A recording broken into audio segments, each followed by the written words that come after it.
Gohan didn't stop. He twisted in mid-air, firing bursts of ki from his left palm. Small, fast but sharp. Ha, ha, ha. 3 blasts hit the Uzaru's fur, sparking on impact not enough to wound, but just enough to distract. Krillin seized the moment. He flew higher, fingers forming a disc, and with a sharp cry. Destructo disc, a spinning golden blade of energy whirled through the air like a divine saw. Aimed directly at Vegeta's tail. But she wasn't fooled. The Uzaru's eye gleamed. Her massive body spun with impossible agility. Her tail curled back in perfect sync, and the disc whizzed by mere inches away. Zoom! It sliced the air, not the flesh. What? Krillin shouted, face twisting in disbelief. How the hell did she dodge that? Vegeta slowly turned her head again, as if just looking at Krillin gave her amusement. And then, she laughed, a guttural, low, grating sound, like thunder cracking through shattered glass. Hey, I learned something from you weaklings, you know? She said, her voice distorted by her simian form but still laced with mockery and royal arrogance. Her fangs curled into a grin. Ki sensing has its uses, though I never expected to learn it from a low-class warrior. Her eye glinted with hunger. And his adorable little half-breed. Gohan shouted, firing another blast. Vegeta turned her head, letting it strike her cheek. It didn't hurt her, but it bought another moment. Krillin yelled from above, Gohan, from behind, go for the tail again. Gohan nodded and flew in a wide arc to close the distance. But the tail wasn't easy to reach anymore. Vegeta coiled it around her leg like a defensive serpent. It swayed, tense, as if aware it was her weak point. Gohan dove again, but the tail lashed out like a whip. Dodging it felt like evading a lightning bolt. Vegeta snorted. You really think you can pull the same trick you did with Nappa? Her voice had deepened, darker. Cutting off my tail like some beast? I'm a princess, idiots. Gohan dove one more time. Ah, but the Uzaru's giant fist rose. Whong! The blow missed him by a hair. Only Piccolo's training saved him. Gohan twisted away just in time, feeling the crushing pressure pass by like it stole the breath from his soul. He flew in circles, trying to reach her rear flank. Krillin shouted, Gohan, we can't do it. She's too fast even in that form. She's not like Nappa. Gohan hesitated for 1 second. And then, everything changed. A snap, a dry, clean cut. Shrak! A moment later the tail dropped. Vegeta froze. Everything stopped. The world fell silent. The long, dark, powerful appendage that weapon she guarded like a royal crown fell limply to the earth. Thump! The Uzaru's eyes widened with animal surprise. What? She managed to growl, and then her body began to tremble. From a rocky ledge behind her where her ki didn't reach, a small figure stood, hair a mess, sword still humming, face pale with terror. Yajirobe, clenching his teeth, shaking like a leaf in the wind. I did it.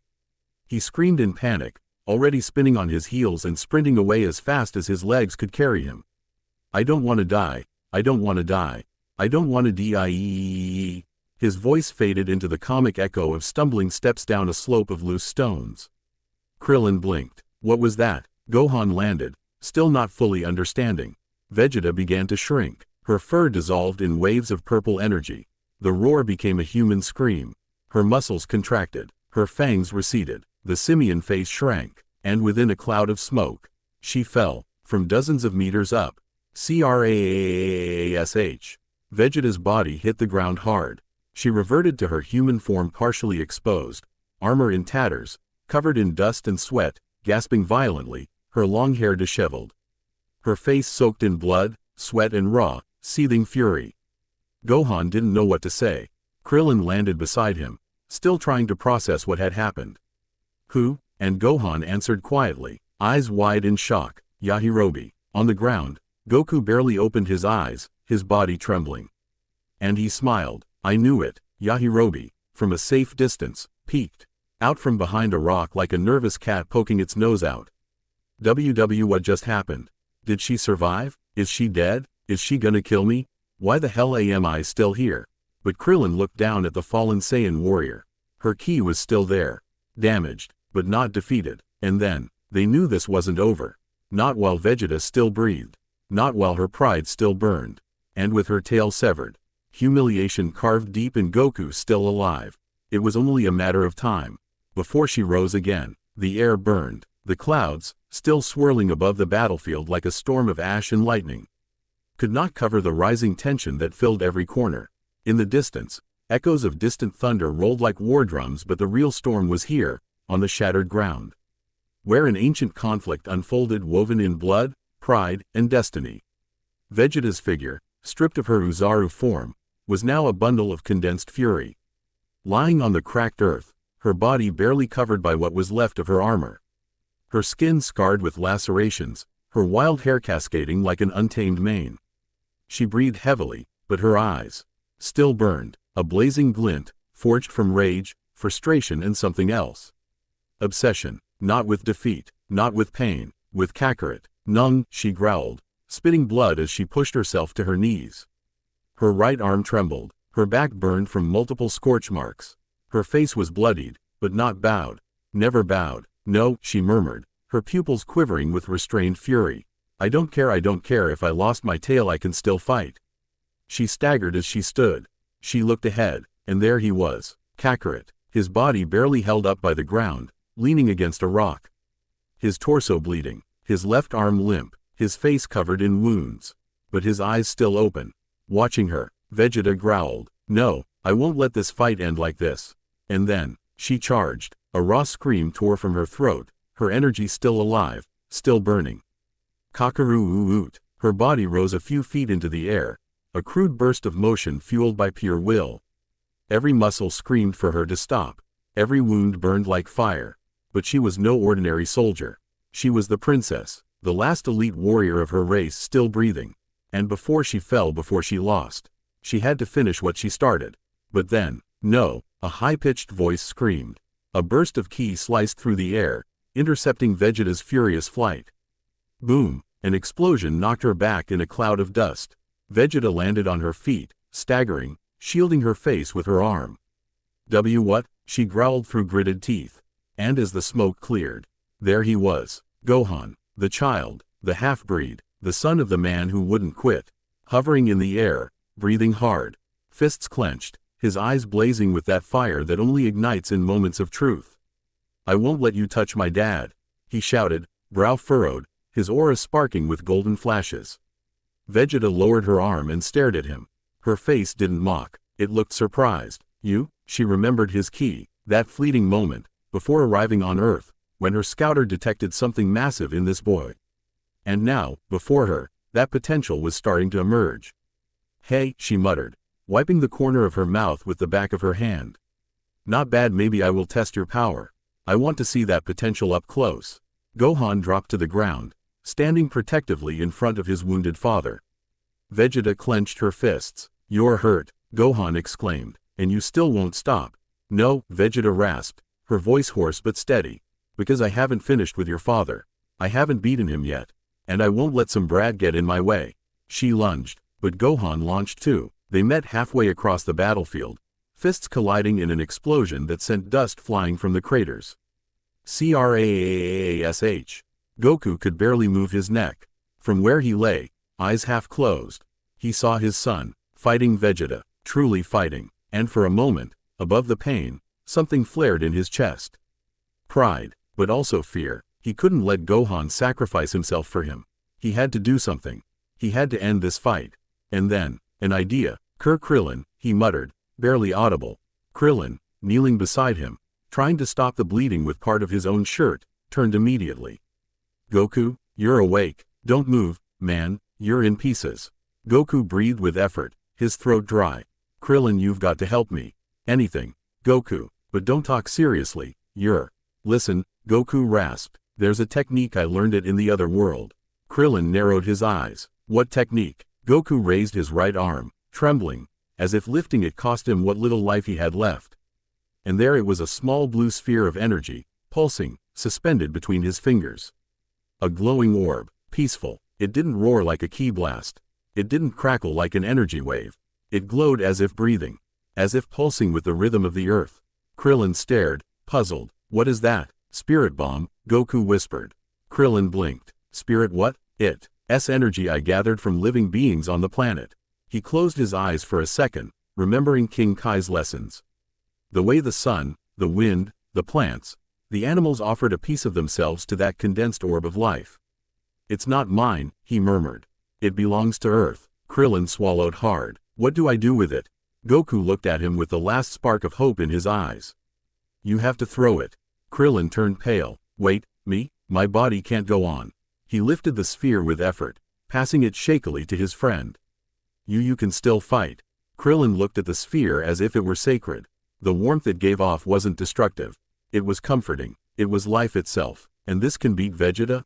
Goku nodded slowly. If you hit her right on the mark. Just then, the ground shook again. Boom! Gohan was hurled backward violently, crashing near a rock with a pained grunt. Vegeta staggered, blood in her mouth but grinning fiercely. That kid is a gem, she muttered. She turned slowly toward Kakarot. And her eyes locked onto the spirit bomb.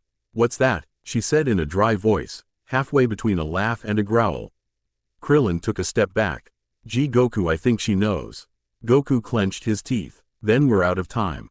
Krillin, throw it. Now. And Krillin, swallowing his fear, raised the sphere. Vegeta was already charging toward him.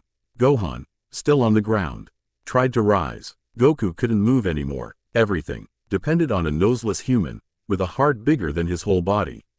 Krillin aimed. His aura shook. His hands were sweating. Spirit bomb. And then, hope was launched. The sky roared. The clouds still swirled violently, like a whirlpool suspended in the heavens, torn apart by bursts of residual energy. The cracked earth, scarred by battle, seemed to tremble under an expectant silence. And there, in the center of that battlefield of dust, blood, and willpower, the spirit bomb cut through the air. A glowing blue orb, pure, pulsing like a heart made of hope. A scream from life itself. Krillin had thrown it. His arms were still outstretched, his body trembling from the effort, eyes locked on the path of T. Hat sphere, which held the energy of rivers, mountains, oceans, creatures, and people all of Earth, gathered into a single offering. Hope forged into a weapon. Please let it work, the small L warrior whispered through clenched teeth. The sphere tore through the sky at an incredible speed. Its light split the clouds. But Vegeta, she saw it. What the hell is that? She roared, detectee, ing the energy buildup with only a split second to spare. Her senses, sharpened by her duel with Kakarot and his brat, picked up its approach. It wasn't a regular attack. It wasn't rage. It was something else. Such strange energy. Why does it feel like this? Whoom. The light rushed in like a comet. Vegeta gritted her teeth, pure instinct taking over. TCH. And at the very last second, she dodged, her body twisted to the side. A rough, forced maneuver driven by sheer survival. The spirit bomb grazed her arm, its energy burning her skin without touching it, and kept going. No, Krillin screamed, eyes wide. She dodged it, and then, a second of silence. The sphere kept traveling, and just ahead was Gohan, the little Saiyan, still panting after his clash with Vegeta, lifted his HEA. D and his eyes widened at the sight of that blue light coming straight toward him. What? The orb came like a ravenous lightning bolt. He couldn't dodge it. There wasn't time. He couldn't move, his body frozen. And then, Gohan. Goku shouted from the ground, his voice cracked, broken, but clear. Don't move. Gohan flinched. Dad, listen to me, son. Goku gasped. Put your hands in front of you. Gohan obeyed instinctively. His arms rose, fingers tense in the air. What do I do? It's coming right at me. Goku closed his eyes. His words were soft, but as firm as steel. It won't hurt you. What? Because your heart, he panted. Your heart is pure, Gohan. Gohan swallowed hard. The blue orb, bright as a falling star, approached and he stood there, trembling, feeling its heat radiate toward him. And then, it touched him. The sphere gently pressed against his open palms. But it didn't push him. It didn't burn him. It veered, as if it had felt his soul. As if Gohan, just by being there, had offered a gesture of redemption for all of Earth. The spirit bomb turned, changed its path, a slight curve almost delicate. And then, it went straight for Vegeta. The princess had just started to rise, still panting in frustration. What the hell? And she saw it. Too late. The spirit bomb came at her like divine judgment. No, she screamed, crossing her arms over her face. Boom! The explosion was brutal. A deep, thunderous roar that shook the hills and mountains. The ground trembled. The air cracked. The sky lit up as if the sun itself had come down to witness it. A blue aura expanding in all directions. Silent, unstoppable, devastating and yet serene. The energy engulfed her, and Vegeta screamed. Ah! Her body was hurled through the air like a ragdoll in a cosmic storm. She tumbled, spun, smashed into rock formations that disintegrated on impact. She rolled for meters, until she stopped, a smoking figure, fallen, lying on the ground, motionless, silence, only the whistle of the wind. Gohan panted with wide eyes, hands still outstretched. Krillin slowly lowered his arms. And Goku smiled, weakly. But there, in the dust, Vegeta opened her eyes, barely. A thin trail of blood ran down her forehead. Her body didn't respond. Every bone ached with the slightest twitch. The world spun around her. But her mind remembered. Is this a defeat? She whispered through broken teeth. And then she saw it. In her mind, herself, as a child. A royal hall. Her father, King Vegeta, standing before her training room. I've never seen such potential, he said with pride. Vegeta, you are the perfection of our race. You are above all others. You are our princess, the pride of the Saiyans. Her breathing quickened. She remembered the cries of defeated soldiers. The planets laid to waste. The races bowing before her power. Never had anyone done this to her. No one, she muttered. No one has ever done this to me. And then, a fleeting image, a buried memory, a baby, inside a pod, combat power. 2. An insignificant Saiyan, sent to a forgotten planet to conquer it or die. Kakarot, you, she whispered, teeth clenched. Her voice barely audible, her eyes barely able to stay open. But her mind was burning. Kakarot, and then, darkness. The princess of the Saiyans had been defeated, by the will of a world, by a son's faith, by a father's heart, by the strength that doesn't come from bloodline, but from what you choose to be. The wind blew, gently, as if the earth could finally breathe in peace. The battlefield was in ruins. The distant mountains looked like mutilated stone ghosts, covered in dust and cracks. The very ground, as if exhausted, lay still. In the center of it all, a thick silence as if the entire planet were holding its breath. And there, Vegeta, she lay on the cracked earth, bleeding from every inch of her body. Her breathing was ragged, her armor shattered, her tail torn to ribbons. And her skin covered in dust, bruises, burns, pain. Her left eye barely opened. The right one was swollen shut. A split brow. Her ribs screamed with every breath. And still, she crawled. Tisk damn it, she spat blood through her teeth. She clawed her way forward. The world spun around her. The light was fading from her vision. But with clenched teeth and nails digging into the ground, the princess pushed forward, dragging herself toward one thing. A small control, dirty, warped, torn from what was left of her armor. She'd barely managed to grab it before collapsing. With a final breath, she pressed the button, and in the sky, VOOM, a sharp, mechanical sound. A metallic sphere descended from the stratosphere. Her pod, her shameful salvation. Vegeta rolled over, her legs barely working. Every inch forward was torture. But she didn't stop. Her right arm bled, dislocated. The left barely responded. No, it can't end like this, she whispered, between sobs not of sorrow but sheer frustration. I am the princess of the Saiyan's elite perfection, she gasped, swallowing blood. I won't die on this filthy planet. And she crawled, tearing at the earth, burying her nails in stone, panting like a wounded animal, until she reached the open hatch of the pod. It was there, inches away, her escape, her damned surrender, but as she reached out to climb inside, a shadow fell over her. You've got guts, said a voice. Krillin, injured, clothes torn, one leg shaking from a sprain, his face drenched in sweat, blood, and ash. And in his hands Yajirobe's sword. The blade trembled with his pulse, but its tip pointed straight at Vegeta's neck. His eyes held no hatred, but a burning resolve. Righteous. Vegeta trembled, her pupil shrank. No, she whispered. I don't want to die. And for the first time in her life, she felt fear, the fear of losing everything. The most primal fear any living being knows. The fear of death, the fear that the fight would end not with a roar, but with a quiet execution. He wouldn't dare, she thought. But she wasn't sure, and in her mind, she didn't see battles won. Not her father's face, not the armies she had crushed, not her triumphs, but a fight, a battle, the greatest she had ever lived, against a man now lying still, who had made her laugh, who made her feel something she couldn't even name. And that man, Krillin. Wait, shouted a voice from behind. The bald warrior turned. It was Goku, held up by his son's shoulder, gasping, barely standing, his face pale with pain. But his voice was clear.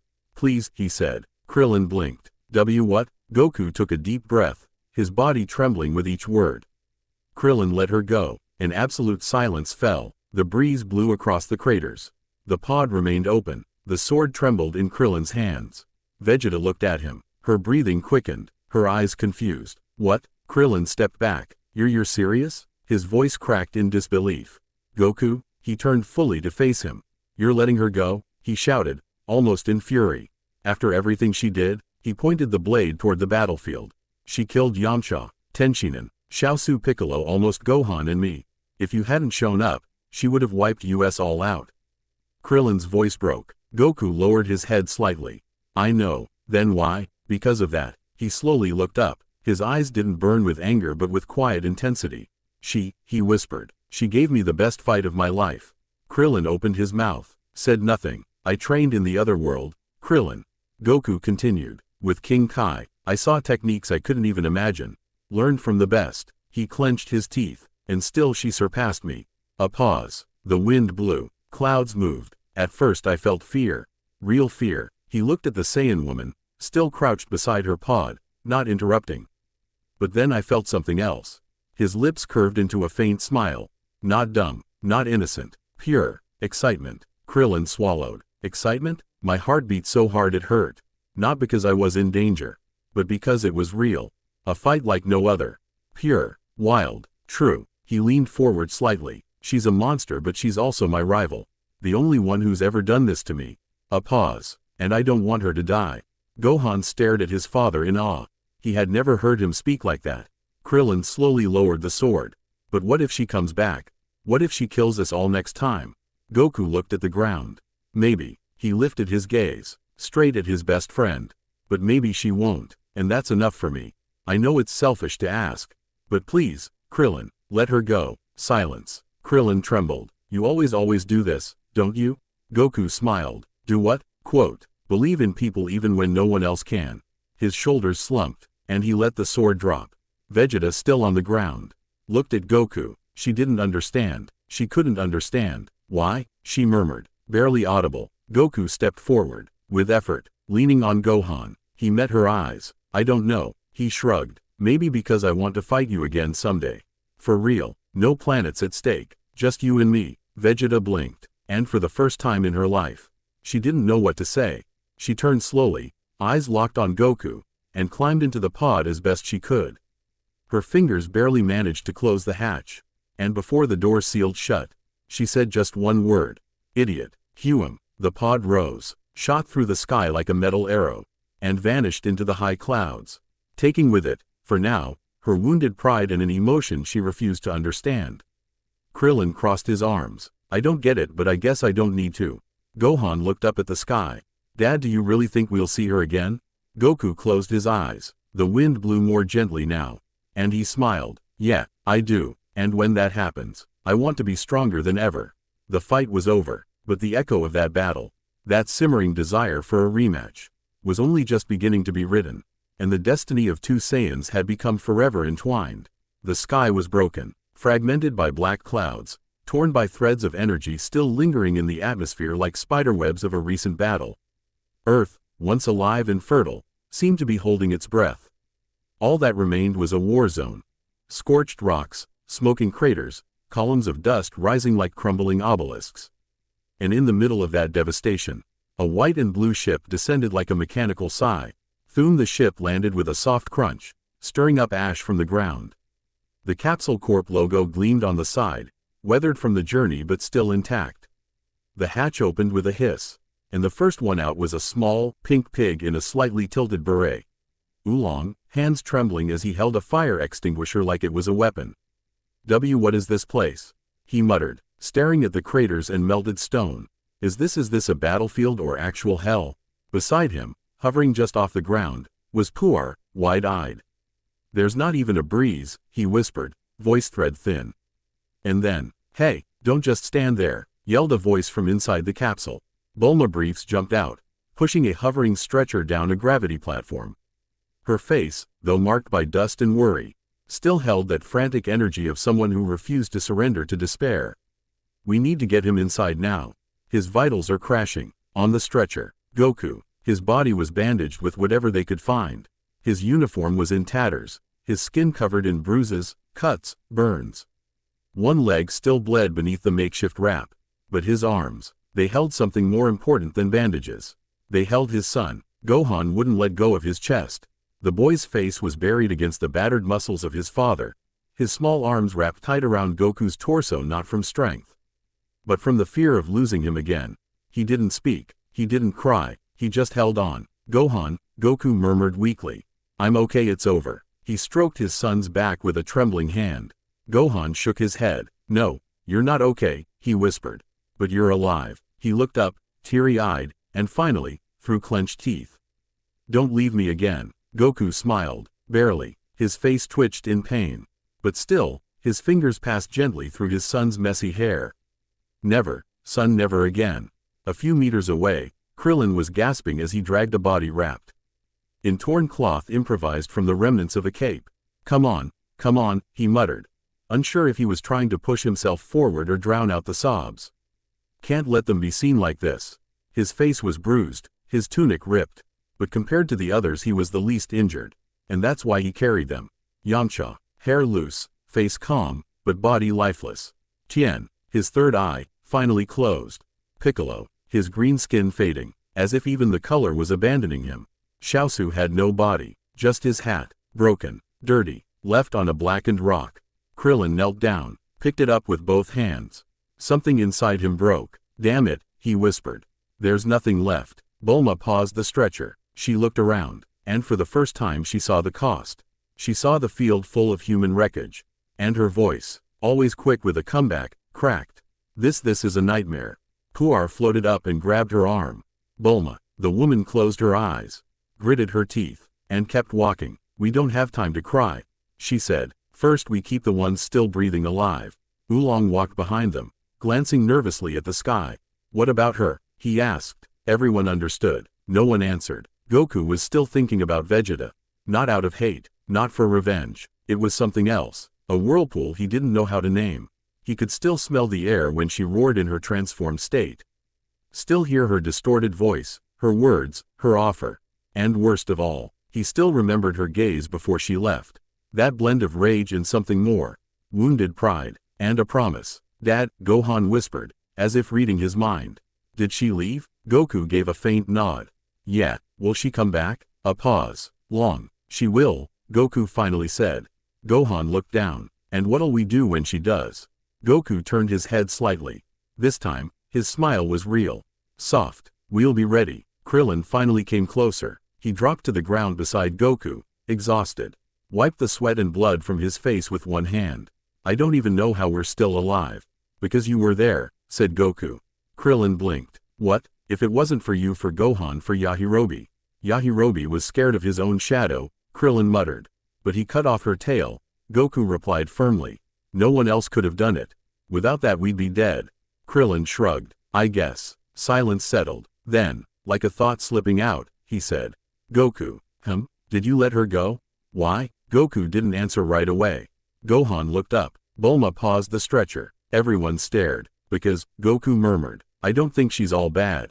What? Bulma said, frowning. She fought to be a Saiyan. For the thrill of a real battle. And I got it. I'm one too. And yet I chose not to be like them. Goku looked to the sky. Maybe she can too. A distant thunder rumbled. The sky, dark. The battle was over. But something new had started to stir. And as the ship sealed shut around them, carrying the wounded back to Capsule Corp. In deep space, a Saiyan pod kept drifting through the void. And inside, Vegeta had her eyes closed. Blood still ran down her forehead. Her chest ached, but her mind was razor sharp. Kakarot, she whispered, unsure if she hated him or if she needed to see him again more than anything in the universe. The real nightmare was about to begin. 1 week later, the Capsule Corp hospital, though modern and quiet, smelled of dampness and medicinal alcohol. The lights were dim, as if not to further wound the eyes of those who had already seen too much. Outside, the sky was blanketed with soft clouds and a lazy sun. Inside, the low hum of an air conditioner barely broke the silence of shared pain. Several days had passed since the battle. Earth remained at peace but not from joy. It was the kind of peace that comes when the enemy retreats, not when the war is over. Gohan lay in his bed, turning the pages of a book slowly. His eyes, though alert, no longer shone like before. They were dull, not from lack of intelligence, but from something much deeper, the loss of innocence. He'd grown up too much in far too little time. The book was on natural sciences. Something simple, written for kids, something his mother had prepared for him even before he was born. He cherished it as one of the few things she had left behind before she died. But the words couldn't pull him from his thoughts. Every so often, he'd glance over at the bed beside his. There, Krillin lay sleeping, his torso bandaged, one leg in a cast, mouth slightly open, a bandage on his forehead. His breathing was deep, but from time to time, it became erratic, as if even in dreams, he relived that night. A few meters away, behind a thick curtain, Goku rested in the largest bed in the ward. His body was a sculpture of injuries. Both arms were bandaged up to the shoulders, his chest wrapped in gauze, one leg suspended in a gravity sling, and a nasal breather whistled with every inhale. He was awake, but not happy. He yelled hoarsely as a human doctor in a white coat and thick glasses pulled a needle from his leg. What was that? What was that? What the hell was that? Goku shouted, paler than usual. I felt it go into my soul. Mr. Son, please, it's just a muscle regeneration injection. The doctor replied, wiping sweat from his forehead. I don't care what it was. I'd rather fight Vegeta in her giant ape form again than go through that.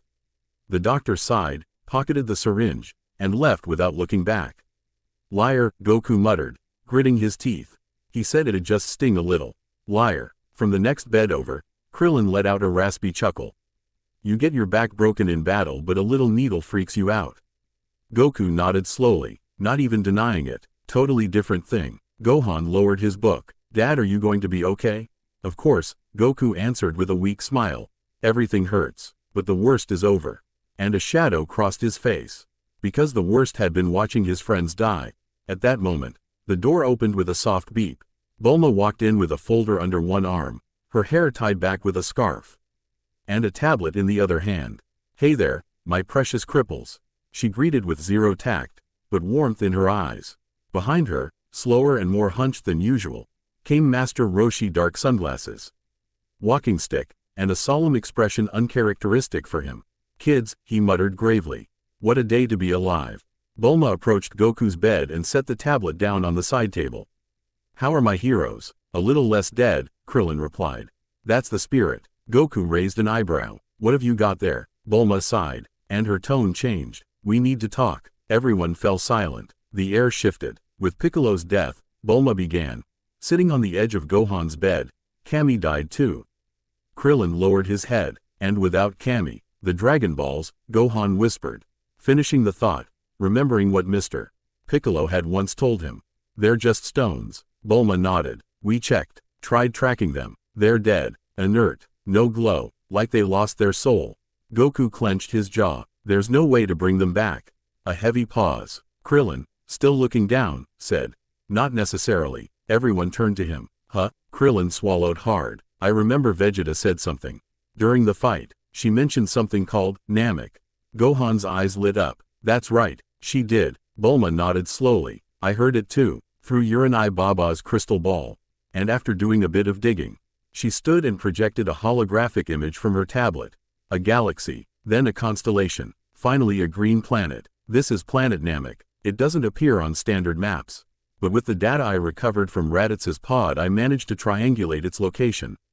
Goku's eyes widened with interest. You found it? I did. And how do we get there? Asked Krillin. We don't have anything fast enough. Vegeta might try to get there before us and her POD's way faster. We don't have tech like that here on Earth. Normally, I'd agree, but you're forgetting one small detail. She didn't take her teammate's pod. Bulma grinned. She walked over to a nearby table and pulled out a battered remote control wires sticking out, cracked casing. I fixed it. It's the original tracking device for Raditz's capsule. I managed to adapt its signal to work with Nappa's pod. Does that mean? Gohan asked, wide-eyed. That we can travel to Namek if we modify it. Just then, the television in the corner, which had been playing irrelevant news, changed tone. A reporter stood in front of a cordoned-off zone with helicopters flying overhead. And as you can see behind me, military forces have sealed off the perimeter around the alien capsule that landed days ago. Authorities have yet to gain access, but Bulma turned toward the screen. That's Nappa's capsule. She pointed the remote and pressed a button. Come on, just transmit the activation signal. On screen, the capsule vibrated. There it goes. And then, boom, the capsule exploded. Fire, sparks, smoke everywhere. The screen went to static. Everyone in the room jumped. What? Bulma screamed. What the hell did I do? You blew it up? Krillin asked in disbelief. It wasn't supposed to do that. It was just the opening signal. Maybe, Goku said weakly. Just maybe you weren't supposed to connect the blue wire to the red one. Bulma grabbed her head with both hands. Stupid damn remote. Stupid Saiyan tech. And then, a soft knock at the window. Talk. They all turned. The silhouette of a dark figure watched them from the window, floating half a meter above the ground. Bulma screamed. Ah! Krillin shot up in panic. Gohan hid under the covers. And Goku. Goku blinked. Mr. Popo. The figure floated inside, gliding on his magic carpet. Without opening the window, as if the glass didn't exist to him. Mr. Popo. Round eyes, shadow skin, red lips, white turban, silent, always there when the world needed him most. You need a ship, he said calmly. They all stared. Huh? Quote. Popo nodded. Kami had a ship, the one he used back when he was still one with Demon King Piccolo, to reach this world. Bulma stepped closer, breath caught in her throat. What are you saying? A ship. It's asleep, but it can be activated using the Namekian language. Goku's eyes opened wide. Then, Popo smiled gently. I can show you the way. And you, Miss Bulma, can make it work. Gohan stepped forward. Then we're going to Namek? Popo nodded. There may still be hope. And so, in the middle of bandages, tears, and ruins, the spark of a new adventure was born. Not in the middle of a fight, but in the middle of grief. Not for revenge, but for something greater. For those who had gone, and for those who might still return. At the same time, planet Frieza No. 79 was a frozen hell. The sky was covered in heavy purple clouds, slow and bloated like sleeping beasts. The plains were made of blackened ice, glistening under a blue moon, a thick atmosphere that reeked of chemicals and industrial death. The mountains, carved by factories and watchtowers, belched smoke and dust from rare metals that swirled into ghostly spirals in the air. It was a world of military transit, a logistical hub for imperial campaigns, a barracks for troops, a slave market, a biotech lab, and a graveyard for mistakes. Imperial soldiers spoke of it with reverence. The Devil's Dormitory. Frieza rarely stayed there. He only passed through, leaving behind orders, corpses, and fear. But now, he was gone, and for some soldiers that was a relief. In one of the main hangars, beside the orbital landing platforms, 4 elite soldiers clad in white armor and upgraded visors stood watch in absolute boredom. The first, a scaly blue-skinned alien, spat on a rock with his arms crossed. It's been days since Lord Frieza went to that planet. What was it called again? Namek, said another, a short, stocky guy with a bionic eye. Yeah, that, Namek, K. Now anything about the species living there? Just that they're green and supposedly have something Lord Frieza wants. If the master wants it, cut in a third, thinner one with a sharp voice. Better not ask what it is. They all nodded. In that army questions were suicide. The fourth soldier squinted up at the sky behind his visor. Wait, what is that? The others looked up. A metallic silhouette was piercing the atmosphere, wrapped in a faint halo of heat. It wasn't a standard Imperial ship. It was smaller, spherical. They all tensed instantly. Is that an elite pod? Muttered the one with the bionic eye, his scanner blinking as it read the incoming signature. ID code, PRVGT003. That's, the youngest soldier said. That's Princess Vegeta's pod. But how? Weren't she, Nappa, and the other one Raditz, on some Class C planet? Earth, said the first one. Threat level, low. Records said it was a quick mission. Then why's she coming back alone? The pod descended rapidly, automatic thrusters kicking in 400 meters from the ground. A cloud of dust and sparks followed as it landed with a metallic crash on Platform 6. There she goes, one of the soldiers shouted. They all rushed over, rifles ready, key levels monitored. But something was off, very off. The pod didn't open, no response signals, no stable pulse reading. Is she dead? One asked. No clear signs, said the technician, checking the panel. But there's something else. What? The pod, it's damaged from the inside. Like it was pushed beyond its limit. The soldiers exchanged glances. She forced it to return? While injured? Impossible. Vegeta would never retreat from battle. Maybe she had no choice. One of them crouched by the exterior panel and pressed the manual release. The hatch gave a weak hiss. And then, it opened. HSSSSSSSSSHHH.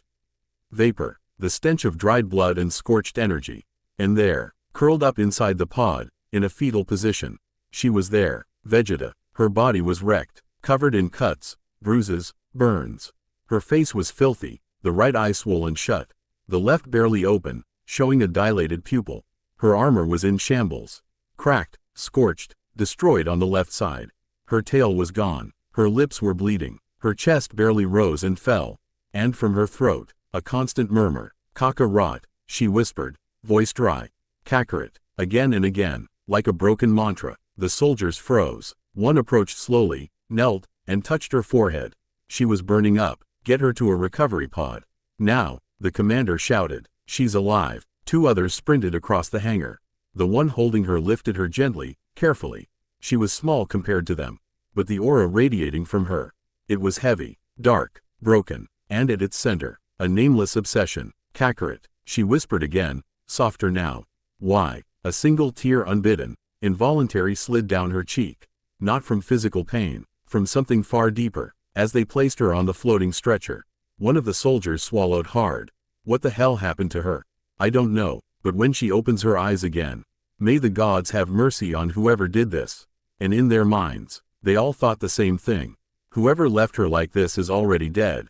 Night had fallen gently over the city, and though the hospital lights flickered in silent hallways, the room in the east wing of the 7th floor was different. There was no silence. There were memories. There was held breath. There were decisions that couldn't wait until dawn. Gohan was asleep. His small body, still wrapped in bandages, lay quietly on the cushioned bed. His unruly hair sprawled across the pillow. He breathed with a soft, almost imperceptible rhythm. Goku sat in a chair beside him, his torso wrapped in bandages from shoulders to waist. An IV line dangled from his right arm. The other was gently stroking his son's hair, and in a low voice he sang. It wasn't a complex song. It was simple, tender, barely a thread of soft, improvised notes, something he'd made up years ago when Gohan was still a baby and used to cry whenever the lights went out at home. Sleep, Lee. TTLE son, the sky's watching over you, mommy from above, and daddy right beside you. Krillin, lying in the adjacent bed with his head bandaged and his right arm in a sling, listened silently, eyes half open. Several moments passed like that, until Krillin broke the silence, wearing a sincere smile. I'll never get used to that, Goku. Goku glanced at him, still holding his son's hand. To what? To seeing you like this. So I don't know, fatherly. Goku chuckled under his breath. Why? Because I'm a goof? Krillin shook his head softly. No, because you're one of those people who never gives up. Not in a fight. Not with your kid. I never imagined you as a dad, but now that I see it, I can't imagine you any other way. Goku looked down at Gohan. The child sighed, still fast asleep. He's all I've got, Goku murmured. The only thing. Krillin nodded. Then his expression grew more serious. It must have been tough, raising him on your own. It was, Goku said quietly, without self-pity. Especially at first. When Chi-Chi died, he had just started crawling. He needed me all the time and I had no idea what I was doing. He sighed. But I learned. Bit by bit, I learned to cook without burning everything. To read him stories. To bathe him. To calm him when he woke up crying in the middle of the night. To talk about his mom without crying in front of him. A pause. To make laugh when I had no strength left to smile. Krillin stayed quiet. He felt small in front of that. Not out of comparison but out of respect. At that moment, the door swung open. Guys, a lively voice shattered the moment. Bulma burst in like a gust of wind, wearing her lab coat over a worn-out Capsule Corp t-shirt. She had grease stains on her cheeks and a triumphant smile. You won't believe what I just did. Goku turned his head, a little surprised by her energy. Got another wrinkle? Shut up, idiot, and listen. Bulma snapped as she approached, pulling a remote from her pocket. I just tested Kami's ship. And it's insane! ! Quote. Krillin straightened up with effort. The one from the lookout? Yeah, Mr. Popo let me in. It still works. Well, sort of. I had to reconfigure the navigation system and clean off centuries of dust. She opened a holographic tablet and projected a map of star routes.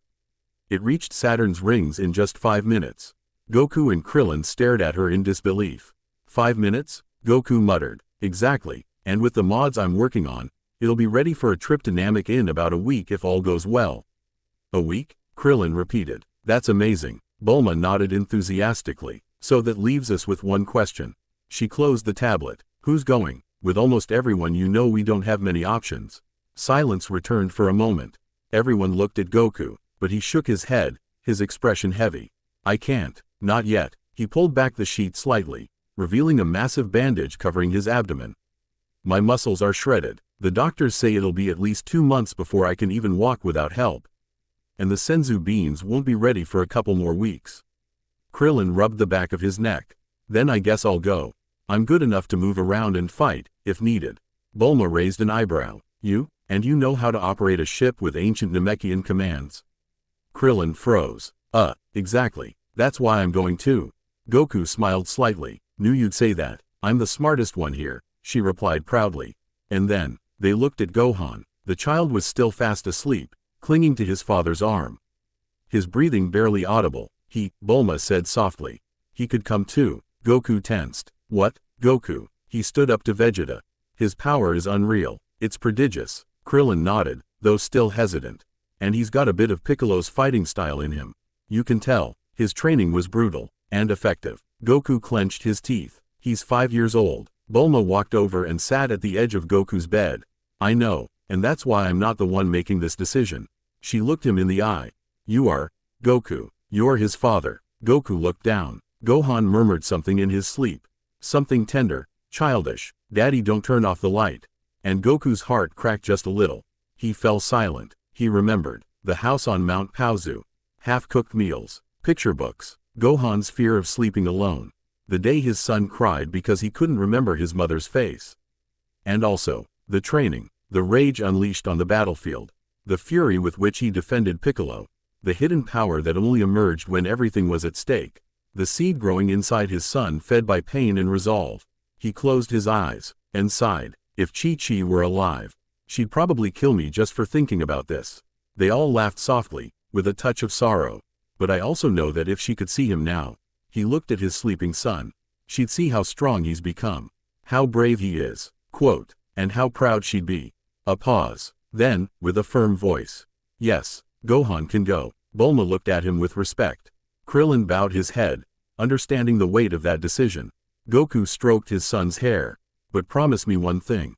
Take care of him. Bulma nodded. We will. Krillin smiled. You got it. Night carried on, and as Gohan slept, the entire universe began to shift in a new direction. An unplanned war, an emperor to face, and the legacy of a Saiyan warrior, just beginning to awaken in his son. The early dawn crept slowly. PPED in that thick silence only hospitals know how to keep. The faint hum of machines, the intermittent blinking of green and orange lights on monitors, and the distant drip of IV fluid were the only witnesses to the passing time. Inside the room, the beds were lined up with a kind of forced neatness. Gohan was fast asleep, clutching his blanket, hair messy, one cheek pressed into the pillow. Krillin, in the next bed over, snored loudly, mouth half open and one leg dangling off the edge of the mattress. And in the middle of that shared stillness, Goku and Bulma were still awake. The warrior was reclined, but propped up slightly with the help of some pillows. Bandages covered most of his torso, and an IV line disappeared into his right arm. His eyes were open, but not focused. Not really. They stared at the ceiling as if searching for answers among the white plaster tiles. Bulma, sitting on the windowsill with one leg pulled up, held a cup of cold coffee she had no intention of drinking. Her lab coat hung open over an old Capsule Corp shirt stained with grease and welding burns. Her hair was tied in a messy ponytail, and her eyes were tired but still very much awake. They'd been like that for minutes, not speaking, just sharing that comfortable silence only true friends can sit in without it becoming awkward. Until Bulma broke it. "So," she said, looking out at the sleeping city, "do you think you'll recover in time to catch up with us on Namek?" Goku blinked slowly, then nodded, with a faint smile. "Yeah, if I take care of myself, and the senzu beans are ready soon I could be back in shape in time to join you." Quote. Bulma turned her head toward him. "Then I already have an idea." Goku tilted his head. "Huh? We could use the pod you came to Earth in as a base to build you a new ship." Goku's eyes widened a bit. "My pod?" Bulma nodded with enthusiasm. "Sure, it's Saiyan tech, it must be fast. And if it's still intact, my dad can upgrade it and reprogram it in no time. We just have to find it." Goku frowned in thought. Grandpa Gohan probably kept it somewhere in the Paozu Mountains. I don't remember ever seeing it. But if it's there, it's probably in some basement or hidden cave." "Perfect," Bulma said, making a mental note. "Before heading to Namek, I'll run a search through the area. With a little luck, we'll find it in time." "Thanks, Bulma. Really, no problem," she said, flashing a genuine smile. Then, silence returned for a while. But something lingered. Goku kept staring off into space. His smile had faded, replaced by a distant expression. One Bulma had never seen before. Almost vulnerable, she narrowed her eyes. "What is it, Goku?" she repeated, leaning in slightly. "What are you thinking about?" He hesitated, just for a moment. Then he spoke. "I can't stop thinking about her." Bulma blinked. "Who?" Goku swallowed. "Vegeta." A heavy silence filled the room. Bulma looked at him, waiting for more. But Goku didn't say anything else. His gaze remained distant, his brows faintly furrowed. So she spoke. "The Psycho Saiyan princess who nearly killed all of us, that Vegeta?" Goku offered a weak smile. "Yeah, that one. And why the hell are you thinking about her?" Quote. The warrior sighed. "I don't know. Seriously?" Goku finally looked at her. "She gave me the best fight of my life." Bulma folded her arms and huffed. "Yeah, I know. You said that when you asked Krillin to let her go. We all heard you." "It's not just that," Goku said, lowering his voice. "It's what happened during the fight. The way she fought, the pride she carried, the strength. Yeah, but also she was like me." Bulma frowned. "Like you?" Goku nodded. "I saw it in her eyes. Especially when she lost. It wasn't just anger, not just the pride of a defeated princess, it was something else. Like her whole life had been a chain. And for a moment, during that fight she broke it. The thrill of a real battle, that feeling of freedom. The same one I feel every time I fight." Bulma looked at him, more closely now, the way he spoke, the rhythm of his voice, and that look in his eyes. It wasn't the look of a warrior reminiscing about a fight. It was own one who felt something beyond the punches. She sighed. "You know, Goku," she said softly, "women, we have a special way of leaving marks on men. I mean, even the crazy ones. Like Vegeta." Goku didn't answer. Bulma stood and walked back to the window, hands in her coat pockets. "It's weird hearing you talk like this," she continued, not looking at him. "You were never very open with girls. Not even with Chi-Chi." Goku tilted his head. "Chi-Chi was special to me." "I know," Bulma said. "But that doesn't mean you understood love." "Not completely." He looked down. "Maybe you're right." Bulma turned back to him, smiling gently. "You're Goku, the strongest guy on the planet, the purest fighter, the softest dad, but when it comes to emotions sometimes you're like a kid." Goku laughed softly. "Sorry, Don't be, that's what makes you you. And then, she stepped closer, sat on the edge of his bed, and gently placed a hand on his bandaged shoulder. Whatever you felt for Vegeta, it's okay. Maybe it was just admiration. But you don't have to understand it right now. Just keep your head clear. Because remember, in the end, she's still our enemy. A pause. You're strong in every way except the heart. And that's a kind of strength too. Goku looked at her, with a gratitude that needed no words. Thanks, Bulma. Always, she said. That's what friends are for, right? She stood and stretched. And now I should try to get some sleep. Tomorrow I've got to scrub down an ancient spaceship before the sun comes up. Sleep well, you too, Goku. Bulma walked out, gently closing the door behind her. Goku stared at the ceiling again. But now, he didn't just see white. He saw dark eyes. He saw wild hair floating in the wind. He saw a woman covered in blood, dust, and raw. Ge who didn't give up even after falling from the sky. And he heard her voice, like a distant echo. Kakarot. He smiled, just barely, and closed his eyes. The night carried on, but the heart of the warrior beat with a new rhythm, one he didn't fully understand yet, but could no longer ignore. At the same time, the sky of planet Frieza number 79 was perpetually purple, with a pale sun that never quite managed to warm its arid surface. It was a world artificially stabilized, with a controlled atmosphere, state-of-the-art medical centers, armored hangars, and communication towers that pierced the sky like cold spears. There was no beauty, only efficiency, no art, no scenery, only war, repair, maintenance, and fear. There, in one of the deepest medical domes where elite warriors were treated in strict isolation, a treatment chamber pulsed softly. Inside it floated Princess Vegeta. The healing capsule was cylindrical, made of reinforced material, transparent at the front, with dozens of tubes connected at the top and bottom. Inside, a viscous, emerald, bubbling liquid suspended the warrior's body as if time itself had paused around her.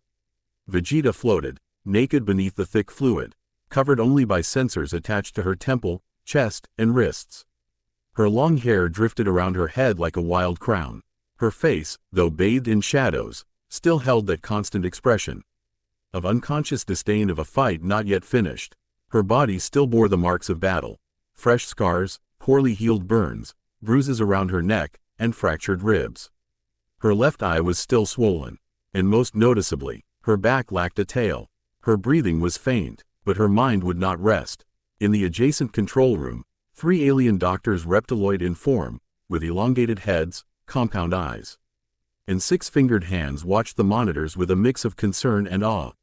One of them spoke, fingers moving rapidly across the console. Vital signs are stable. The regenerative fluid is working.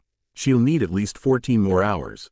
Another nodded. She shouldn't be alive. Multiple fractures. Her nervous system collapsed several times.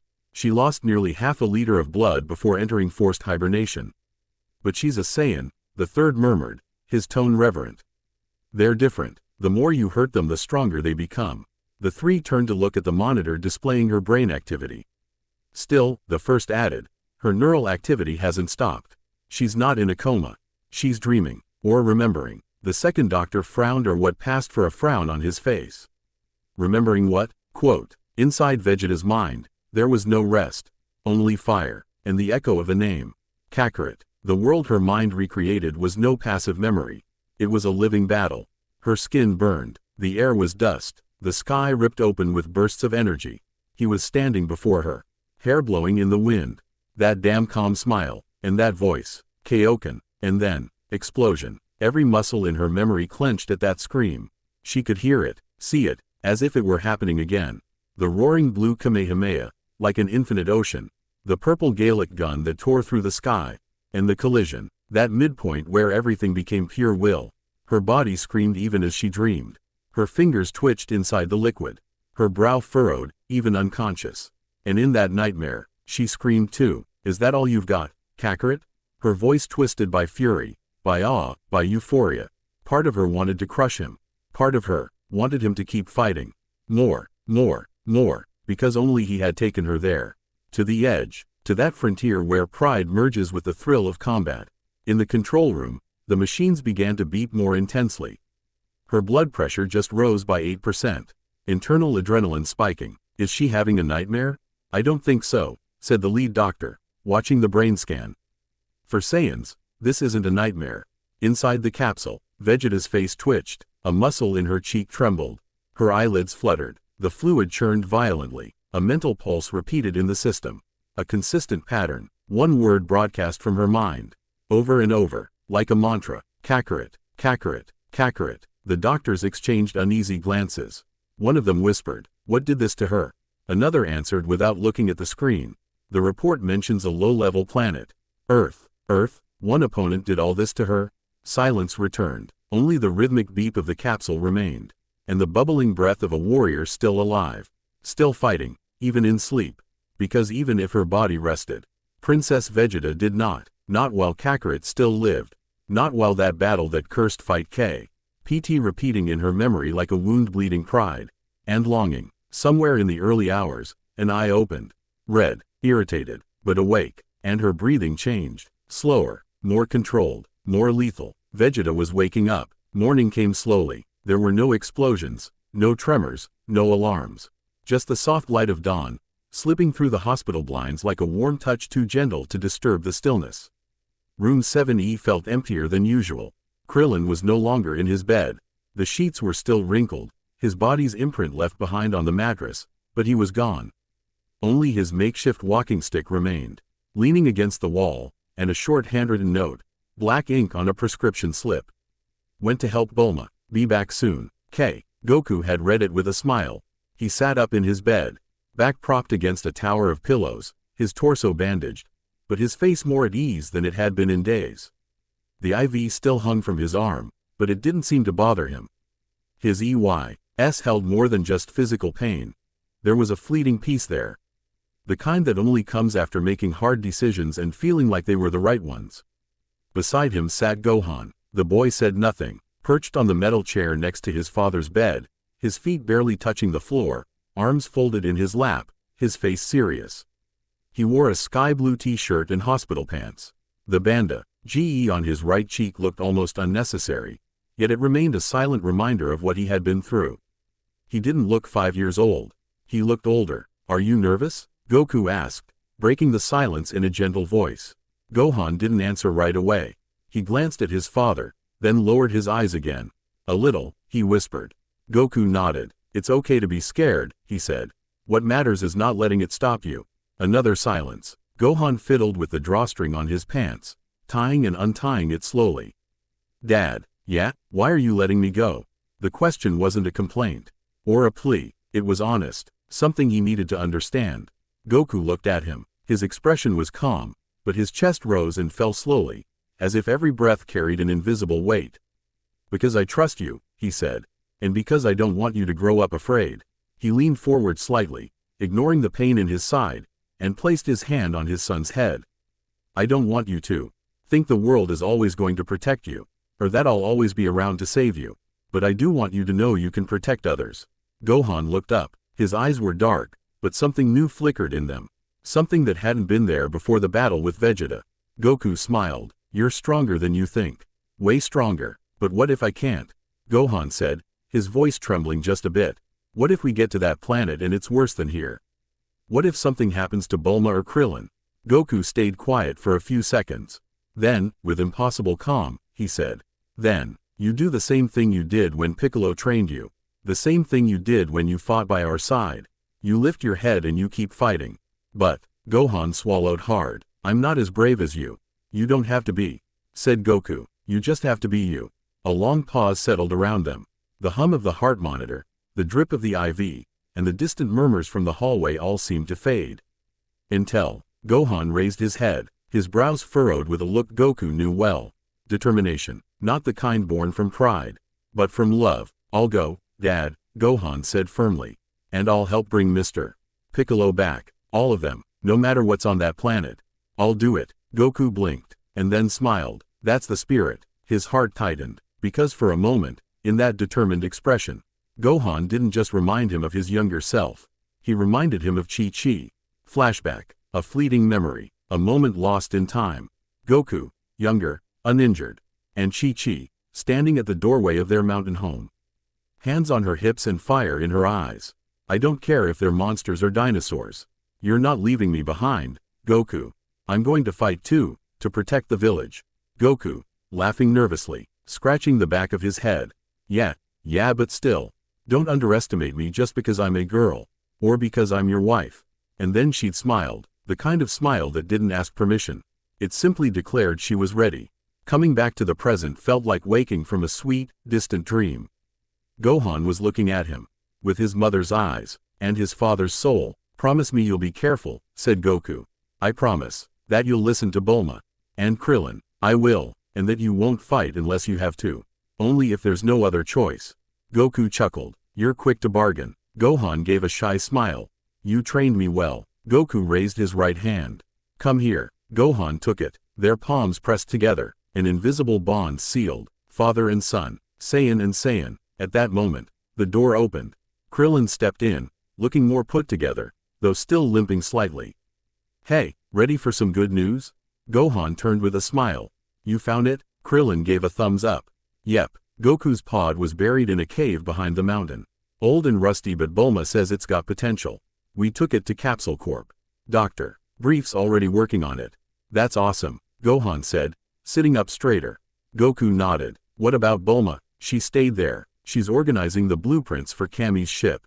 Says if it doesn't explode before takeoff, it'll be a miracle. I trust her. Goku smiled. Krillin shrugged. Yeah, me too, though I'm a little concerned, she said. If it explodes, at least it'll only be once. The three of them laughed. And for a moment, the room was filled with light. But beneath the laughter, a truth lingered. There was no turning back. Gohan was going to space. To an unknown planet. In search of more than just Dragon Balls. In search of redemption, of power, and of a future. From his bed, Goku looked at his son with a mix of pride and a tightness in his chest. See you soon, Gohan. Gohan turned to him, and smiled. I'll be waiting on Namek, Dad. And in his voice, there was no doubt. Only promise. Meanwhile, in space, the air inside the laboratory was thick, recycled though. Used sands of times by industrial ventilation systems that barely masked the stench of chemicals, rusted metal, and alien medicine. The corridors of the Zeta Prime Medical Dome, hidden deep within the lower levels of planet Frieza No. 79, were bathed in greenish light, constant, shadowless, as if rest or dawn didn't exist there. Only duty, only function, and at the center of that clinical maze, a mechanical heart pulsed, a recovery pod, alone, silent, until now, beep beep beep, the monitors around it began to emit a new pattern. The graphs stopped spiking. Brainwaves, once erratic, settled into a steady, strong, regular rhythm. A hiss of hydraulic pressure activated. Shish. The life support systems released their locks. The regenerative fluid, thick, emerald, almost translucent, began to drain slowly from the pod. Sucked into lower compartments through groaning tubes. Bubbles dissipated, revealing the silhouette suspended inside. Princess Vegeta, still hovering between sleep and wakefulness. Her eyes remained shut, but her body was fully restored. Toned muscles gleamed under the artificial light, her skin still covered in biomonitoring sensors. Her long, wild hair floated around her head like a dark halo. A glow, a presence, a silent warning. She was alive, and no longer asleep. From the control panel, three alien doctors, blue-skinned with slanted eyes and wearing tech-laced robes, watched the readings with growing tension. The smallest one nervous, cranial tentacles trembling, swallowed hard as he scanned the data. Sirs, the pod indicates the process is complete. She's awake? The medical supervisor asked, voice tight. Not yet, her eyes are closed. But her pressure and adrenaline levels are well above normal. She's conscious, almost certainly. The three exchanged glances. They all knew what that meant. This wasn't just any recovering patient. She was the most dangerous elite warrior in the Imperial Army, second only to those closest to Frieza. A Saiyan of royal rank. The last of her kind. Feared even by the most seasoned captains. And she was about to emerge. The last of the fluid drained from the pod. A jet of steam hissed from the upper seals as the front glass began to open slowly. Releasing a sharp sound like a dragon's sigh. PSSSSHHHHHHHHHH. The mist cleared, and she opened her eyes. Slowly, but firmly. Dark, intense, burning, like embers glowing beneath an ocean of controlled rage. The doctors instinctively stepped back, as if her gaze alone carried gravity. She's awake, one of them whispered, barely audible. Vegeta's silhouette began to move. First, her hands. They rose calmly, yanking off the sensors from her temples, chest, and wrists without care, letting them fall with wet smacks. Then, her neck turned slightly, vertebrae cracking. Each movement resembled more the stretch of a beast freshly unchained than a person waking up. Next, her feet, bare, touching the metallic edge of the pod. One step, then another, and finally, she stepped out. She emerged, proud, upright, her body completely exposed, but without a shred of shame, not a hint of weakness. Her posture, as solid as steel. Her face, as cold as the vacuum of space. Every muscle forged in battle. Every new scar a medal of survival. Fluid still streamed from her hair, dripping down her back. Her breathing was deep and her eyes, calm. Too calm. One of the doctors, the eldest, swallowed and stepped forward, offering a brief bow. Princess Vegeta, your awakening is an honor. She didn't respond. She simply looked at him. Her expression unchanged. Your vitals are optimal. Your body responded beyond all projections. Fractures, burns, internal collapse all restored. The pod worked. Vegeta blinked slowly. But, the doctor continued, voice lower now, almost apologetic. We were unable to regenerate your tail. Silence fell. The doctors lowered their gazes. Vegeta tilted her head slightly, noticing the absence. Her back, empty. No surprise crossed her face. No fury either, just the silent acceptance of a consequence. But in her mind a flash of memory. A rock, a blade, an impact, a pain. The face of that human. The one who dared, the one who trembled but stood his ground. And then him, Kakarot. Her jaw clenched, but her lips didn't speak his name. Not yet, she simply answered, voice low, firm. Cold. It doesn't matter. The doctor blinked. Excuse me? She raised her head, and spoke like a queen. I don't care about my tail. Or losing it. What I need now is clothes. She walked a few steps, her wet feet echoing on the metallic floor like war drums. Where are the armors? The doctors rushed. One pressed a wall panel. A section rotated and opened, revealing a row of Imperial combat gear. Elite armors, some with double pauldrons, others lighter. Some for planetary environments, others pressurized for space. Vegeta didn't wait for instruction. She advanced, chose her own, a shoulderless combat armor, snug at the chest and flexible. Reinforced plating at the abdomen, elastic waistband. Designed for maximum mobility without sacrificing protection. Underneath, a full-body black suit. Lightweight, thermal, perfect for extreme climates. Fitted pants, pressure boots. Out of respect and fear, the doctors turned away while she dressed. But even so, they heard the fabric sliding over her skin, the click of the boots sealing, the metallic thump of the armor locking into place. Every sound was a reminder. She wasn't just a princess. She was a weapon. When they turned back, they saw her standing, dressed, ready, majestic. Her still damp hair fell in wild strands down her back. A lone drop slid from her neck to the base of her armor. Her breathing was controlled, her body solid, her energy still contained, like a bomb waiting to go off. The doctors bowed again. Shall we send a report to Lord Frieza's command? Vegeta raised an eyebrow. He already knows I'm alive? Yes, princess. According to records, his orbital scanner detected your POD's landing, but he has not yet requested your presence directly. He is occupied with another operation. Where? Planet Namek, your highness. Vegeta narrowed her eyes. Namek, a familiar name. The planet of that Namekian race. The Dragon Balls. Immortality. Perfect, she whispered. The doctors exchanged glances, unsure if they had heard correctly. Vegeta didn't look at them. She simply walked toward the automatic door. It opened with a sharp hiss. Before leaving, she turned her head slightly over her shoulder. Prepare my pod. Her voice wasn't a suggestion. It was an imperial order. Destination: Namek. And then she walked out, without looking back, and in the sterile corridors of planet Frieza, where hope had died centuries ago. A shadow was on the move again. A shadow with a name, with Saiyan blood, and with a purpose burning like a sun inside her. The corridors of the military complex buzzed with the typical monotony of planet Frieza. No. 79. Everything smelled of overheated plasma, welded steel, and burnt engine grease. The metal structures were vast, geometric, devoid of ornament or humanity. Every corner was a cold intersection between function and obedience. Troops moved like ghosts, alien soldiers of various races with dim faces, sunken eyes, and steps governed by the most basic fear, that of angering the wrong master. But that day something felt different in the air.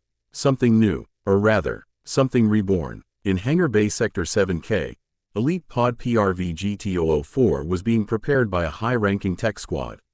The metallic sphere floated suspended in a gravitational stabilization chamber, while robotic arms welded plates, calibrated thermal shields, and synced navigation coordinates with the onboard AI. The technicians worked with religious discipline, because they knew who the pod was for, and they knew she didn't tolerate mistakes. A few rooms away, in the office's mess hall, the lighting was dimmer, though just as artificial. Floating screens displayed galactic conquest statistics. The hum of conversation died the moment a figure entered the room.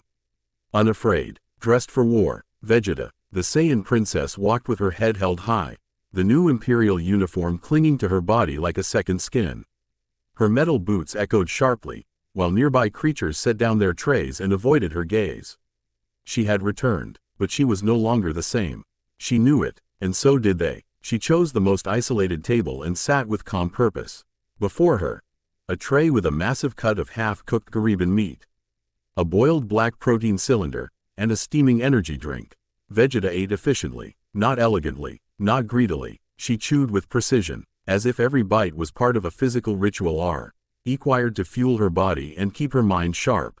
Her thoughts wandered, and for the first time since childhood, they didn't revolve around Frieza, nor the Saiyan throne, not even her pride. They revolved around him, Kakarot. She closed her eyes for a few seconds, and then, she felt it. That skill she had learned almost by accident from him during their fight. The subtle, almost organic sensation of perceiving energy without technology, sensing ki. Scouters were no longer essential. She could now smell power, and his was greater than ever. The Zenkai, the Saiyan curse blessing, to survive death and return more lethal than before. A crooked smile formed on her face. Yes, Frieza might not know it, but she was beyond his control now. And then, a raspy voice cut through the air like a rusted blade. Well, Vegeta. She didn't turn at first. She didn't need to. She already knew that ridiculously affected voice, that mix of sarcasm and inferiority complex painted over with absurd arrogance. He had declared himself her rival for years.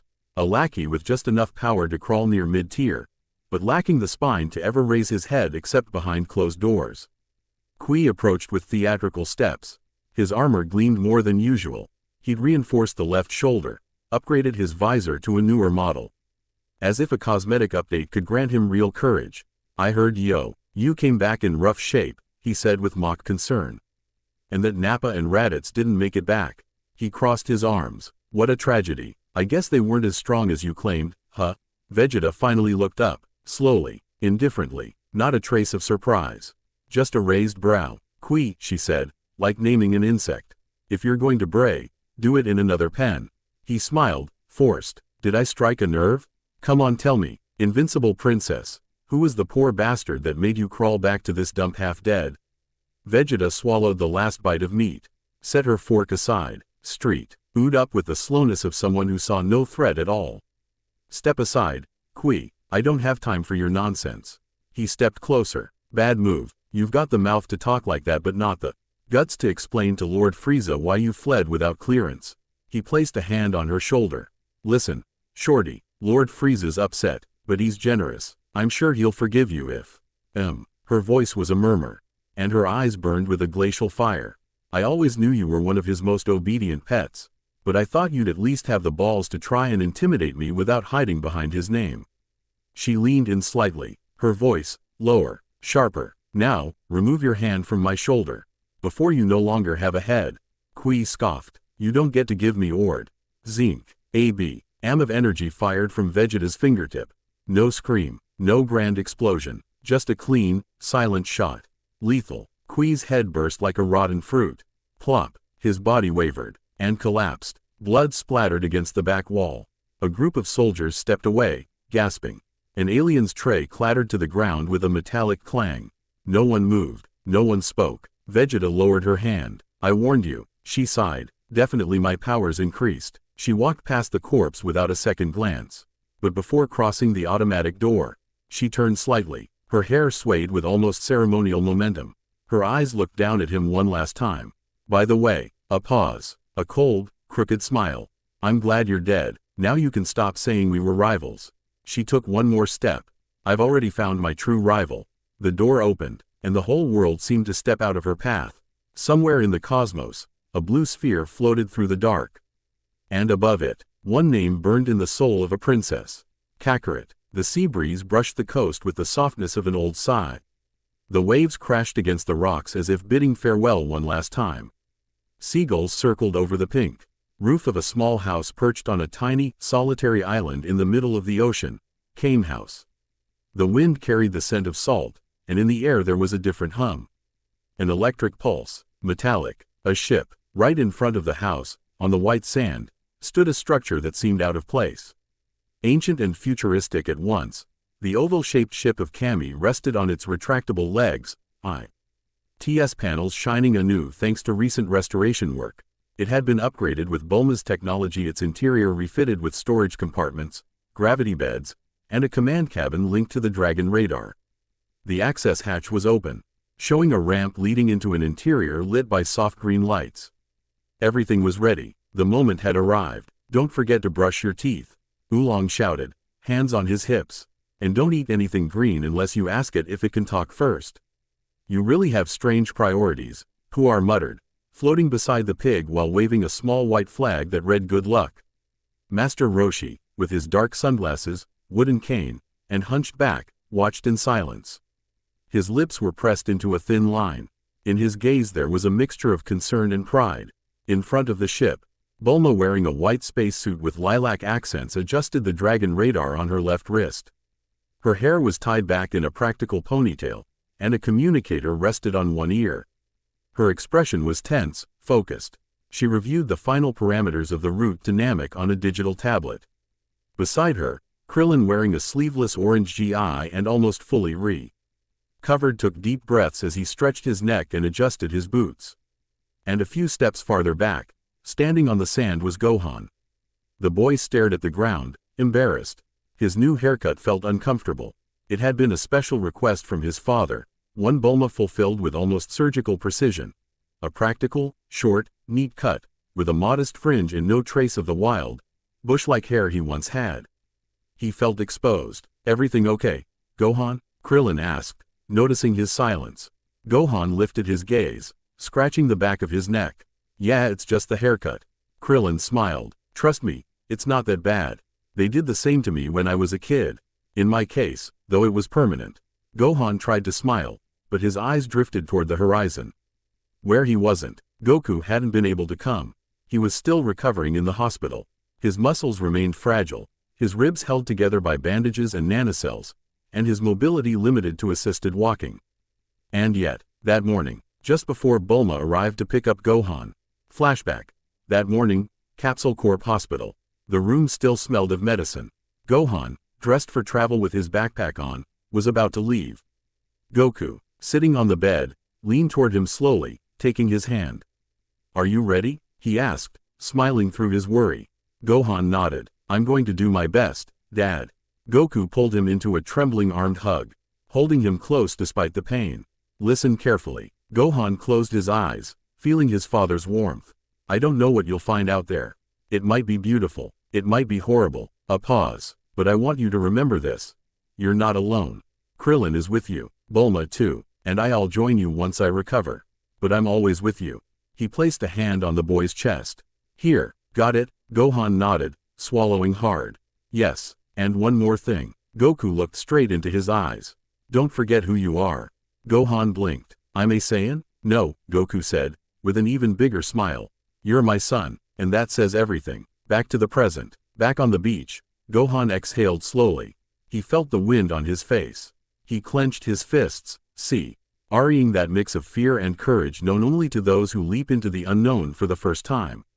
Nervous? Bulma asked, turning to him as she packed away her tools. Gohan nodded slightly. A little. That's good, she said, offering a supportive smile. It means you understand the danger. Krillin placed a hand on his shoulder. And because of that, you'll be extra alert. You're going to do great, Gohan. The boy looked at him in mild amazement. Krillin, although neither tall nor strong like his father, radiated a quiet confidence. Are you nervous too? Terrified, Krillin replied instantly. but pretending I'm not makes me feel a bit better. Does it work? Gohan smiled for the first time in hours. A little. The dragon radar emitted a soft beep. Bulma checked it and nodded to herself. The ship is aligned. The route is programmed. Once we're inside, it'll take a few minutes to exit the atmosphere. And the trip should take about a month at cruising speed. A month? Krillin said, frowning. And what are we supposed to do that whole time? Sleep, train, eat, argue, train again, sleep again, and repeat, Bulma answered with sarcasm. Don't ruin it, Krillin. Master Roshi approached with slow, deliberate steps. Gohan, my boy. The child turned respectfully. Yes, Master Roshi, your grandfather Gohan would be proud of you. And your mother, well, if she were still with us. She'd probably want to kill us for letting you go into space, he said with a deep chuckle. But she'd also know that you're stronger than you seem. Roshi handed him a small jar. These are senzu beans. Not many. Master Korin managed to prepare about 3 at the very last moment. Use them wisely. Gohan took them with both hands, bowing in gratitude. Thank you, Master Roshi. I will. Then, without saying anything else, the 3 of them began walking up the ramp. Bulma went first, then Krillin, and last came Gohan, who took one final look at the sea, the sky, the house, everything he knew. See you soon, Dad, and he stepped inside. The hatch closed with a soft FSSSHHHH, and the ship released a deep hum. The ground trembled slightly. The thrusters ignited one after another, aligned with the star route plotted into the system. The onlookers stepped back. Good luck, Oolong shouted, waving his flag. Take care, Puar added. Roshi, silent, raised his cane in a gesture of respect. The ship rose slowly. The sand swirled around it, and in a matter of seconds, the Namekian ship vanished into the sky, a bright point, crossing into deep space. A new story had just begun, and the boy who left would not be the same one who returned. At the same time, the Capsule Corp hospital kept its mechanical calm even at night. Outside the windows, the city glowed in distant, soft tones, like a swarm of urban fireflies. The streets were silent, the sky clear, not a cloud in sight. But inside the room peace was only an illusion. There, amid devices humming in steady rhythm, and sensors blinking like artificial eyes, Goku lay on his bed. Awake, and with his eyes closed. He wasn't sleeping, he wasn't dreaming, he was meditating. If the body can't move, then let the mind move, he murmured to himself. His brow slightly furrowed, his arms were still bandaged, his joints stiff, his back pressed against a floating support frame that prevented pressure on his injured areas. The wrappings crossed his torso like the bindings of a defeated warrior. But his energy, it wasn't asleep. Something inside him was pulsing, and he wanted to keep it awake. He inhaled deeply, once, twice, 3 times, and then he let his mind wander. First came the image of that bald old man with a white mustache, disguised as an even more eccentric old man, Jackie Chun. He remembered the first truly great fight of his life, the World Martial Arts Tournament. The stands full. The whole world reduced to a square of stone beneath his feet. Master Roshi facing him with a wise smile and fists as serene as they were relentless. Goku smiled. Thank you, Master, he whispered. The memory faded, giving way to the next. Mercenary Tao, death, real danger, a professional assassin. The first he understood that the world outside the ring did not forgive mistakes. Then Tien Shinhan, the pride of the Crane School, a rival of flawless technique, fierce strength. A warrior who learned to look beyond his teacher. Another who changed, like so many others. King Piccolo, the first horror. A dark god who left him on the brink of death. A battle that cost lives. Goku remembered his fist peer. Ching the monster's stomach and the scream. The scream of someone dying while cursing the world. Piccolo, the heir of hatred, and yet now something else. A teacher, a protector of his son. Piccolo, he muttered, with a faint gesture of respect. And then, Raditz. His brother, the one who arrived from the stars carrying truths sharp enough to tear through everything. The one who told him he was a Saiyan, that he'd been sent as a child to destroy Earth. The one who kidnapped Gohan. The one who died with him. The one who revealed the beginning of all this. The start of the end of innocence. Goku clenched his fists. All of that had only been preparation. Because after all of them, his mind always returned to her. Vegeta. His mind didn't choose to go there. It simply took him back. To that desert fractured by craters. To the sky shredded by key clashes. To the scent of scorched earth and sweat.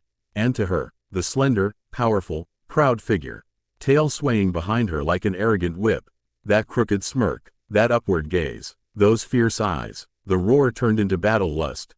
Come, try to beat me, insect. Vegeta's voice reached him like a whisper in his mind. Sharp, arrogant, magnetic. He remembered her tail flicking mockingly, pointing a finger at him. Teasing him, laughing even while bleeding. A surge shot up his spine. Goku's eyes snapped open. What was that? He pushed himself up slightly. His face was faintly red. He'd felt something strange. Not anger, not fear, something more intimate, confusing, a spark he didn't understand. Weird, he muttered to himself. Yeah, really weird. He sighed and glanced aside. And then, he saw it. A book, lying on the bedside table next to the untouched glass of fruit juice. He picked it up, brow furrowed. The cover was an absurd bright pink, with big, overly serious letters. Tips for attracting difficult women. Goku tilted his head. What is this? He opened it carefully. The pages were new, untouched. There were drawings, little panels, examples. Phrases like, when a woman is hostile, she often hides intense emotions. Rivalry can be the seed of interest. Sometimes what looks like hatred is simply undirected attraction. Goku blinked. Slowly. Did Bulma leave this for me? He closed the book, resting it on his lap. I guess it's for not getting bored. He thought for a moment. But attracting women? What does that mean? A pause. He frowned, thinking hard. Is it like when you want a strong warrior to agree to fight you? Is that attraction? He shrugged. Makes sense. Sometimes strong girls don't want to fight right away. He pondered a bit longer, as if decoding a forgotten language. Although Vegeta did want to. From the very start, no convincing needed. He stared at the book. And suddenly, he remembered her expression, in the pod, after losing. The way she looked at him before calling him, idiot. And something struck his chest. Not physically, but he felt it, and he had no words for it. This is so weird, he murmured, resting his head back on the pillow. And for the first time in a long while, Goku didn't think about training. He didn't think about fighting. Not even about Earth, only about her, Vegeta, and the fire between them. Not a fire of destruction, but that strange warmth that lingers even after the wounds have closed. The metallic echo of footsteps rang through the ship's curved corridors. The walls, slightly worn by time, were etched with ancient Namekian inscriptions. Some panels had been patched with human technology LED lights, tablets fixed to the walls. Floating screens with digital code, an impossible fusion of ancestral magic and modern science. And now it was home. Whoa, Krillin said as he walked, his head turning from side to side. This place is huge. Yeah, Gohan added, keeping close to the wall, his eyes roaming every corner as if it were an adventure ship straight out of one of his books. Bulma, walking ahead in her fitted spacesuit with a tablet in hand, smiled without turning. Of course it's huge, she said matter-of-factly. It was built for beings taller than both of you and for long trips. Namekians didn't go on cruises, you know? Krillin gave an awkward little laugh. And all this was stored in Kami's temple? Hidden beneath the sanctuary, to be precise, Bulma replied. Mr. Popo activated it with a single Namekian word. I just optimized it. Don't even ask how I got the toilet to flush properly. That was a nightmare. It has a bathroom? Krillin asked. Thank goodness, Gohan muttered. Of course it has a bathroom, Bulma huffed. This is an interstellar vehicle, not a pigsty. A lady like me needs to freshen up. The ship was divided into 3 main sectors. 1. The command core, where Bulma would spend most of the trip. 2. The room sector, with gravity beds and space for light training. 3. The common room, connected to a small library, an entertainment screen and a compressed food dispenser. Everything essential for survival, and everything necessary for coexistence. When they reached the common room, Gohan let out a gasp of excitement. Books. In front of him floated a small bookshelf filled with covers of different sizes, colors, and themes. Basic science, galactic history, children's stories, and even technical manuals on variable gravity. There were also several Earth mystery novels, digitally translated and adapted to the new reader. Gohan grabbed one eagerly. The Lone Sun Adventure, a young reader sci-fi novel. He flipped through the pages with shining eyes. I didn't know Namekians read this kind of stuff. They didn't, Bulma said with a small smile. I loaded them. I figured it'd help distract you, and help you feel close to home. Gohan looked at her. Thanks, Bulma. She lifted an eyebrow with mock superiority. You can thank me when we make it back alive, okay? Krillin, meanwhile, stopped in front of a monitor embedded in the wall. "Oh, does this play movies?" "A selection of what I salvaged from my database." "Want to watch Legend of the Kung Fu Koala 4? Krillin blinked. "Is that the one where the koala fights with a laser chainsaw?" "In the third one, yes." "I'm in." Gohan let out a short laugh. But then Krillin closed his eyes for a moment and his expression grew more serious. "Still, we can't forget why we're going." Gohan lowered the book. "Right. This trip isn't vacation time," Krillin said, crossing his arms. "We're going to an unknown planet, full of potential enemies, and with only one advantage, our determination to bring everyone back." Bulma sighed dramatically. "You two really know how to ruin a mood." The intercom system beeped softly. "Ship ready for initial jump.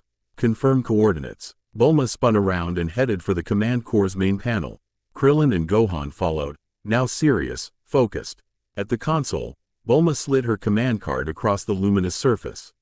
The panel opened like a technological flower, projecting a hologram of the galaxy. The blue dot of Earth, then a spiral of star systems, and finally, a shimmering emerald planet at the edge of the 27X Theta sector. "Namek, coordinates locked," Bulma said. "Trajectory is safe as long as we don't hit an asteroid, of course." Krillin swallowed hard. "Asteroids? We'll be fine unless the radar fails. And if it fails, well, you won't know. You'll be dead." "Bulma, it's a joke, Krillin." Gohan laughed, more nervous than amused. Bulma input the final commands. Journey initiated. Cruising speed set. Another soft beep echoed through the ship. And then, gravity trembled, just a little, as if the universe itself exhaled. The stars flickered beyond the main viewport, and the ship launched forward. A streak of blue light trailed behind, cutting through space smoothly. Estimated arrival time: 34 days. A little over 4 weeks. An entire month away from home. Training, surviving, preparing for a world they had never seen. In the common room, Gohan sat cross-legged, opening his book gently. Beside him, Krillin took position to start his basic training routine. "Start with 100 push-ups?"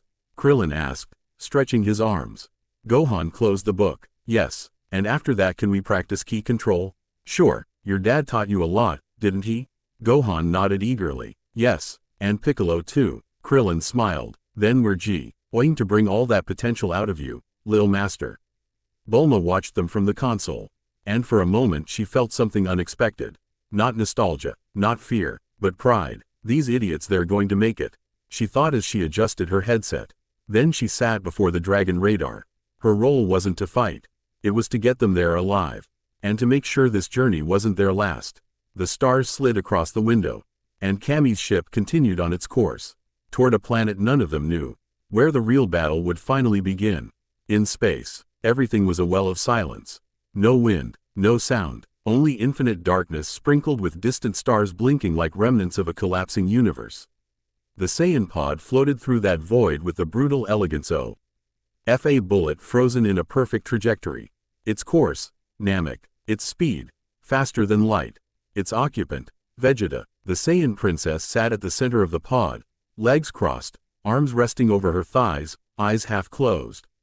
The translucent, curved front panel projected technical data and a rotating hologram of the destination planet.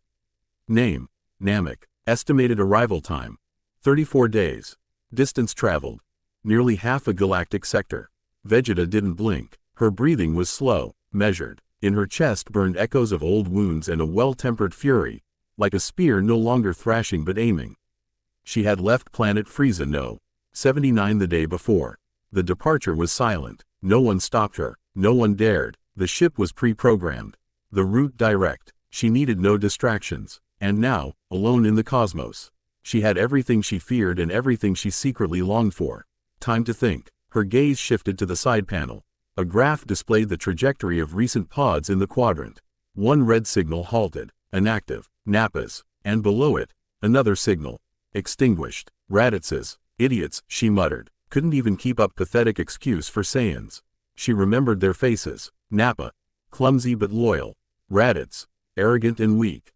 Both dead, defeated on a Class C planet on the galactic fringe, by a pathetic group of humans, a second-rate Namekian, a tiny Saiyan hybrid, and Kakarot. That thought hit her like a surge of fire. Him. She leaned back in the cushioned seat and closed her eyes for a moment. And then she saw him. Not a fabricated image, not a mystical vision, a living memory. Kakarot, panting before her, clothes torn to rags, blood dripping from his temple. That fearless stare, that primitive savage energy, the fight, the clash of power, the scream, Kaioken, the instant he surpassed his limits. The exact second she felt fear, and then that look he gave her. Not superiority, not mockery, but respect, as if he understood her better than anyone, as if they were equals. Vegeta opened her eyes. She scowled. TCH ridiculous. She stood up and walked through the narrow corridor of the pod, stretching her arms.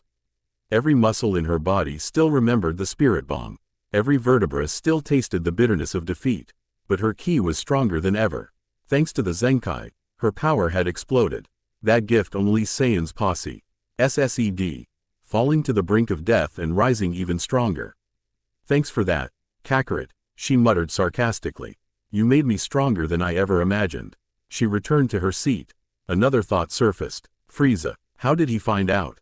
How did he know the Dragon Balls existed? She remembered the signal Raditz had sent from Earth as he died.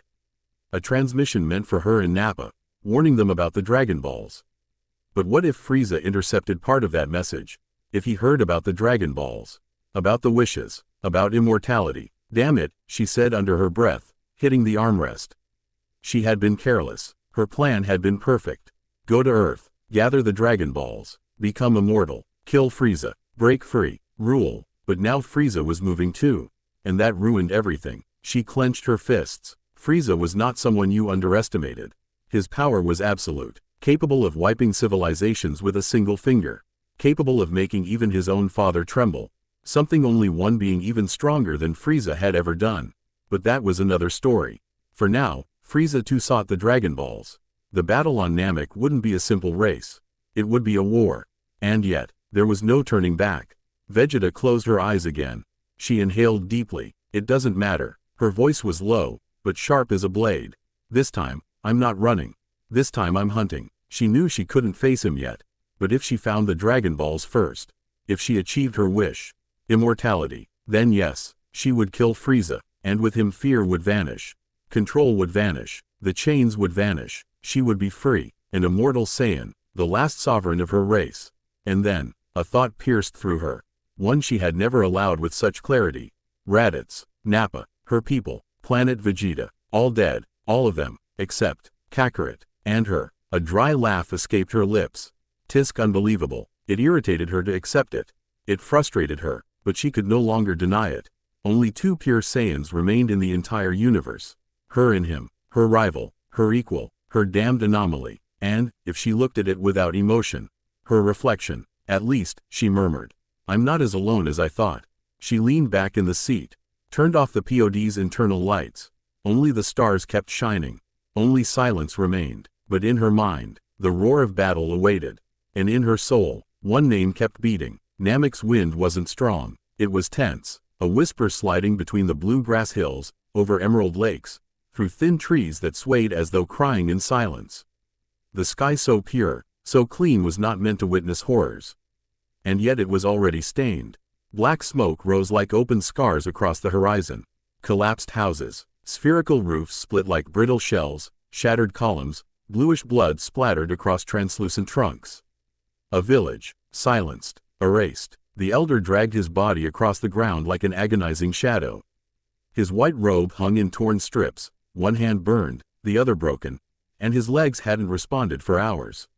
And still, he moved, millimeter by millimeter. He crawled with his face brushing the dirt. Teeth clenched in pain, tears carving lines down his wrinkled green skin. Just a few steps in front of him, half buried among ash and rubble, shining like a golden heartbeat. The 7-star Dragon Ball. The elder groaned. Please, please, no. He lifted his trembling arm, extended his broken fingers. He touched it, just a little more, and then, thump, a weight came down on his hand. Bone cracking, a torn scream. Ah! The elder shrieked, a raw, visceral howl, eyes bulging, his back arching. He tried to pull his hand away from the ball, but the foot pinning him didn't move. A small foot, clad in a polished white boot, golden tip, delicate, and absolutely lethal. Oh sorry, did you need that? Said a voice, soft, warm, like poisonous honey. The elder looked up, struggling, and saw him. Frieza, small, slender, curved horns sweeping backward, tail swaying, a delicate smile, and eyes cold as the void. I hope I'm not interrupting, Frieza continued. It's just that we simply love collecting local treasures and this shiny little sphere looked so lonely. Behind him, two figures stood in silence. Zarbon tall, elegant, long-haired, and androgynous. Arms crossed over his gleaming armor. Lips pressed tight as if the scene bothered him but not enough to act. Dodoria heavy, brutish, pink skin covered in spikes, chewing something as though unaware of how mouths work. In his eyes, hunger for violence. In his fingers, dried blood. The elder panted. He pressed the Dragon Ball to his chest with his free hand. No, I won't give it to you. Frieza raised an eyebrow, intrigued. Oh, you want it that badly? He leaned forward slightly, without lifting the foot crushing the elder's hand.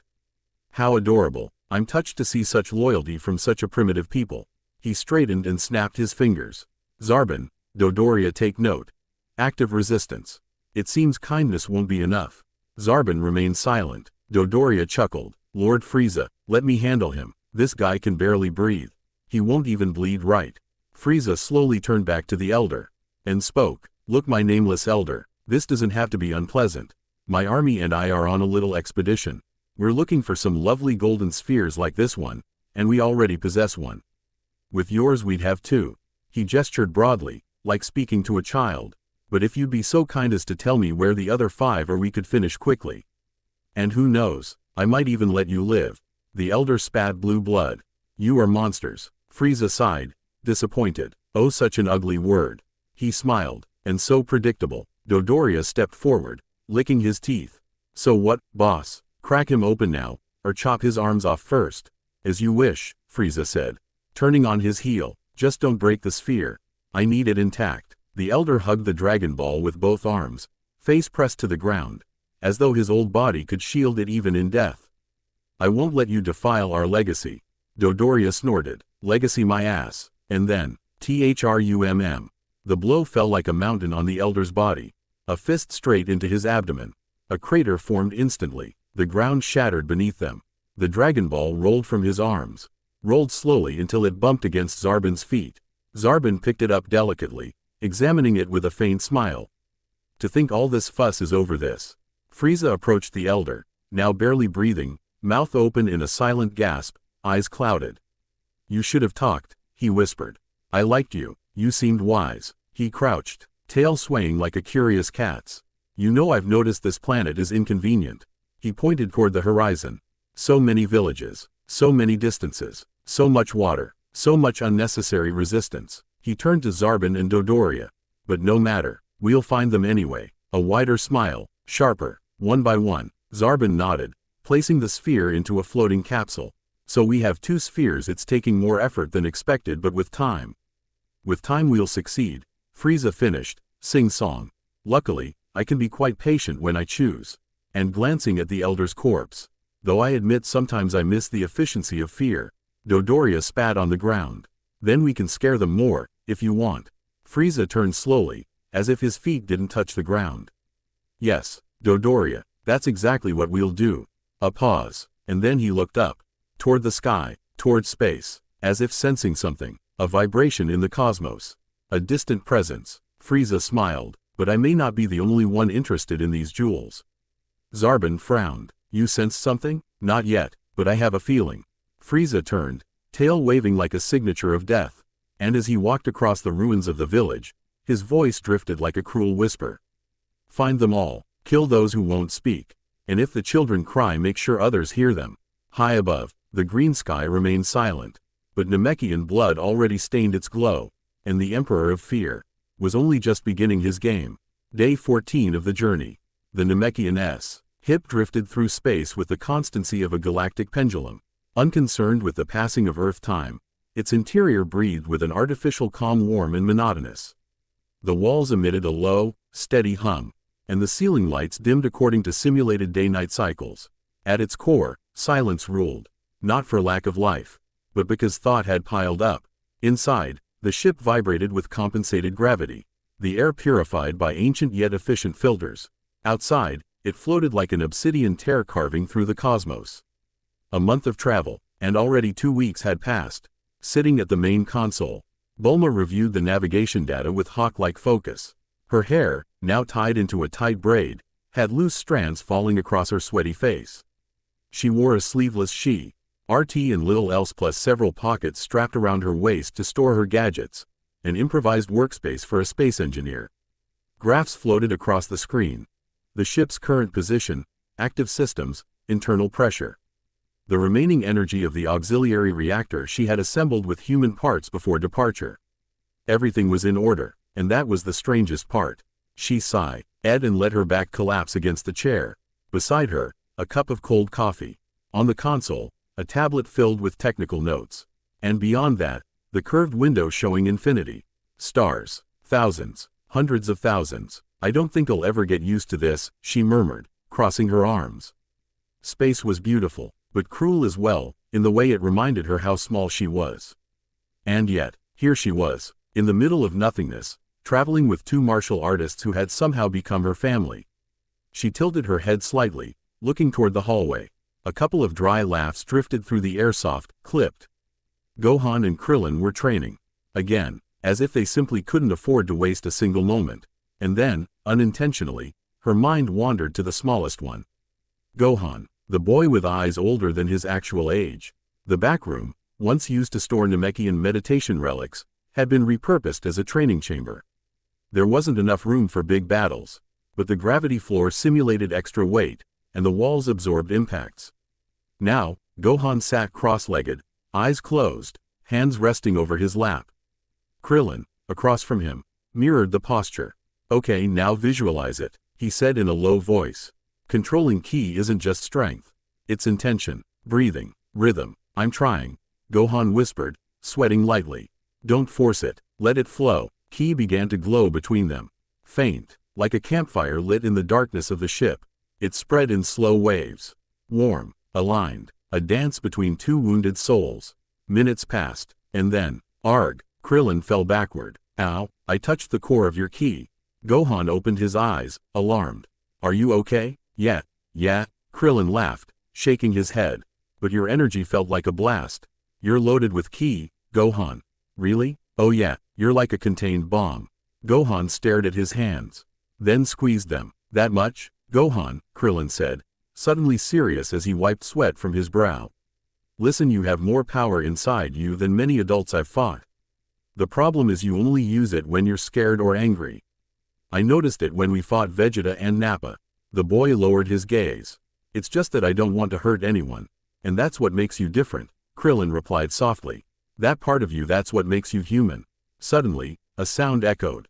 Beep, beep. The door slid open. You guys dehydrating back here or just smelling like it? Bulma said, poking her head in with a sarcastic smile. Krillin raised a brow. Was that a sweat joke? It was an excellent sweat joke. No, it wasn't. Gohan giggled. A while later, in the common area, the air was thick with mixed aromas. Empty trays, leftover compressed rice, dehydrated meats, freeze-dried fruits, and instant ramen packets cluttered the holographic table. And in the center, Gohan, on his fourth serving. Bulma watched him, bowl in hand, standing at the energy bar. Oh my god, how much food fits in that tiny body? Krillin, lying in a corner with a towel over his face. Definitely Goku's kid. Gohan swallowed and gave a thumbs up. It tastes really good. Bulma lifted an eyebrow. That's fermented spinach puree. Then I like fermented spinach. She smiled. She couldn't help it. And as Gohan kept devouring his mountain of food, she watched him. Really watched him. Not his appetite. Not his laugh. Him. Gohan was 5 years old. 5. And he had lived through more than many adults ever would. He never knew his mother. Chi-Chi died when he was just opening his eyes to the world. He had never been rocked by her voice. Never scolded by her shouts. He didn't know her perfume. All he had were the stories Goku told him. Her name on a photograph. And little else. He was raised by Goku. That adorable idiot who barely knew how to use shoes when she first met him. But who loved his son with a fire that burned. Who learned to cook for him. Who told stories even though he wasn't good at reading. Who became a father out of instinct and necessity. And then, he lost him, for a whole year, when Goku died fighting Raditz. And Gohan was left in Piccolo's hands. A reformed demon, and then he lost him too. Bulma still remembered the night Gohan arrived at Capsule Corp Hospital with Goku after the Saiyan battle. His clothes dirty, knees scraped, and an expression no child should have. The look of someone who had survived abandonment, pain, the wilderness. He fought against a psychopathic Saiyan princess, a woman with fire in her soul and venom in her stare. Against her massive bodyguard, a mindless wall of muscle. Against creatures born only to kill. 5 years old, 5 damn years. Not even Goku had lived that much by that age. Bulma had met Goku when she was 12, and still didn't even know he was a girl back then. Gohan, meanwhile, had already fought to the death, had already seen death, had already been forced to choose between running and fighting. And yet, he still smiled. Bulma blinked, as if her thoughts had struck her all at once. Gohan looked at her, still chewing happily. "Bulma, are you okay?" She swallowed and smiled. "Yeah, I'm just thinking about how much you're going to eat tomorrow." Hours later, the ship shifted into night mode. Dimmed lights, thermal sensors lowering the simulated temperature. Silence. Krillin slept face down in the common room, snoring like a damaged engine. Gohan lay inside his gravity capsule, hugging a storybook, the same one his mother had prepared before she died. And Bulma returned to the command bridge, with a fresh cup of coffee. She looked at the stars. She looked at the map. Namek was getting closer, and she whispered to herself, "Gohan, you're going to save us all, aren't you?" A sad smile crossed her face, because whether he knew it or not, he already was. Deep space. 16 days left until arrival on Namek. The Saiyan pod drifted like a war relic lost in the abyss. Its spherical-shaped crew, ISED through the void without resistance, wrapped in its own silence, protected by automatic shields and a perfectly calculated course. Inside, the atmosphere was in assisted hibernation mode. The HEA-RT of the ship pulsed with soft cybernetic beats. PSSSHH PSSHHH PSSHHH. Suspended with her arms crossed over her chest and her eyes closed. No gravity, no weight, no time. There was Vegeta. Her breathing was barely a molecular whisper. The stasis-induced sleep allowed energy conservation over long flights. For most, it was a formless slumber. For her, it was a mental battlefield. In her mind, there was darkness at first, and then a burst, reddish light, and a child's voice. "I told you not to touch my hair, Raditz." Bam! A boy flew across the air and rolled across the dusty ground of a training zone. His cheeks were scratched, his nose bleeding. He stood up quickly, clumsily rubbing his face. Princess Vegeta, please have mercy." Again, snapped a higher, sharper voice. A 7-year-old girl, overflowing hair, wearing a Saiyan training suit, stood atop a small rock, her hands on her hips, her expression a mixture of amusement and boredom. Vegeta, even at that age, her posture was perfect. Steady jawline, severe gaze, but her eyes, deep down, were still a child's, still searching for something more than victory. "You're too slow," she huffed, leaping down. "You always pretend you can't see my attacks. Were you born with oil in your eyes?" Raditz, only slightly older than her, bent his knees and took a stance. He was covered in dust, his cadet combat armor marked with kicks and scrapes. "Sorry, Your Highness, I just wanted to practice the defensive spin. Practice on the bugs at your house," Vegeta barked, lunging at him again. A flurry of rapid blows, knee to the stomach, spinning punch to the chin, a kick to the ankle sent him crashing down again. "Gak!" Raditz gasped into the dirt. Vegeta looked at him with frustration. "You can't even fight me. None of you can. Not you, not Skolik, not Chartle, none of you. What's the point of this training if all of you bore me?" And then, a voice echoed from beyond the training field. "Raditz, I've come for you. It's time to go home." Vegeta turned, and she saw her, a small framed woman with straight black hair, no armor, wearing a simple short flight tunic and soft boots.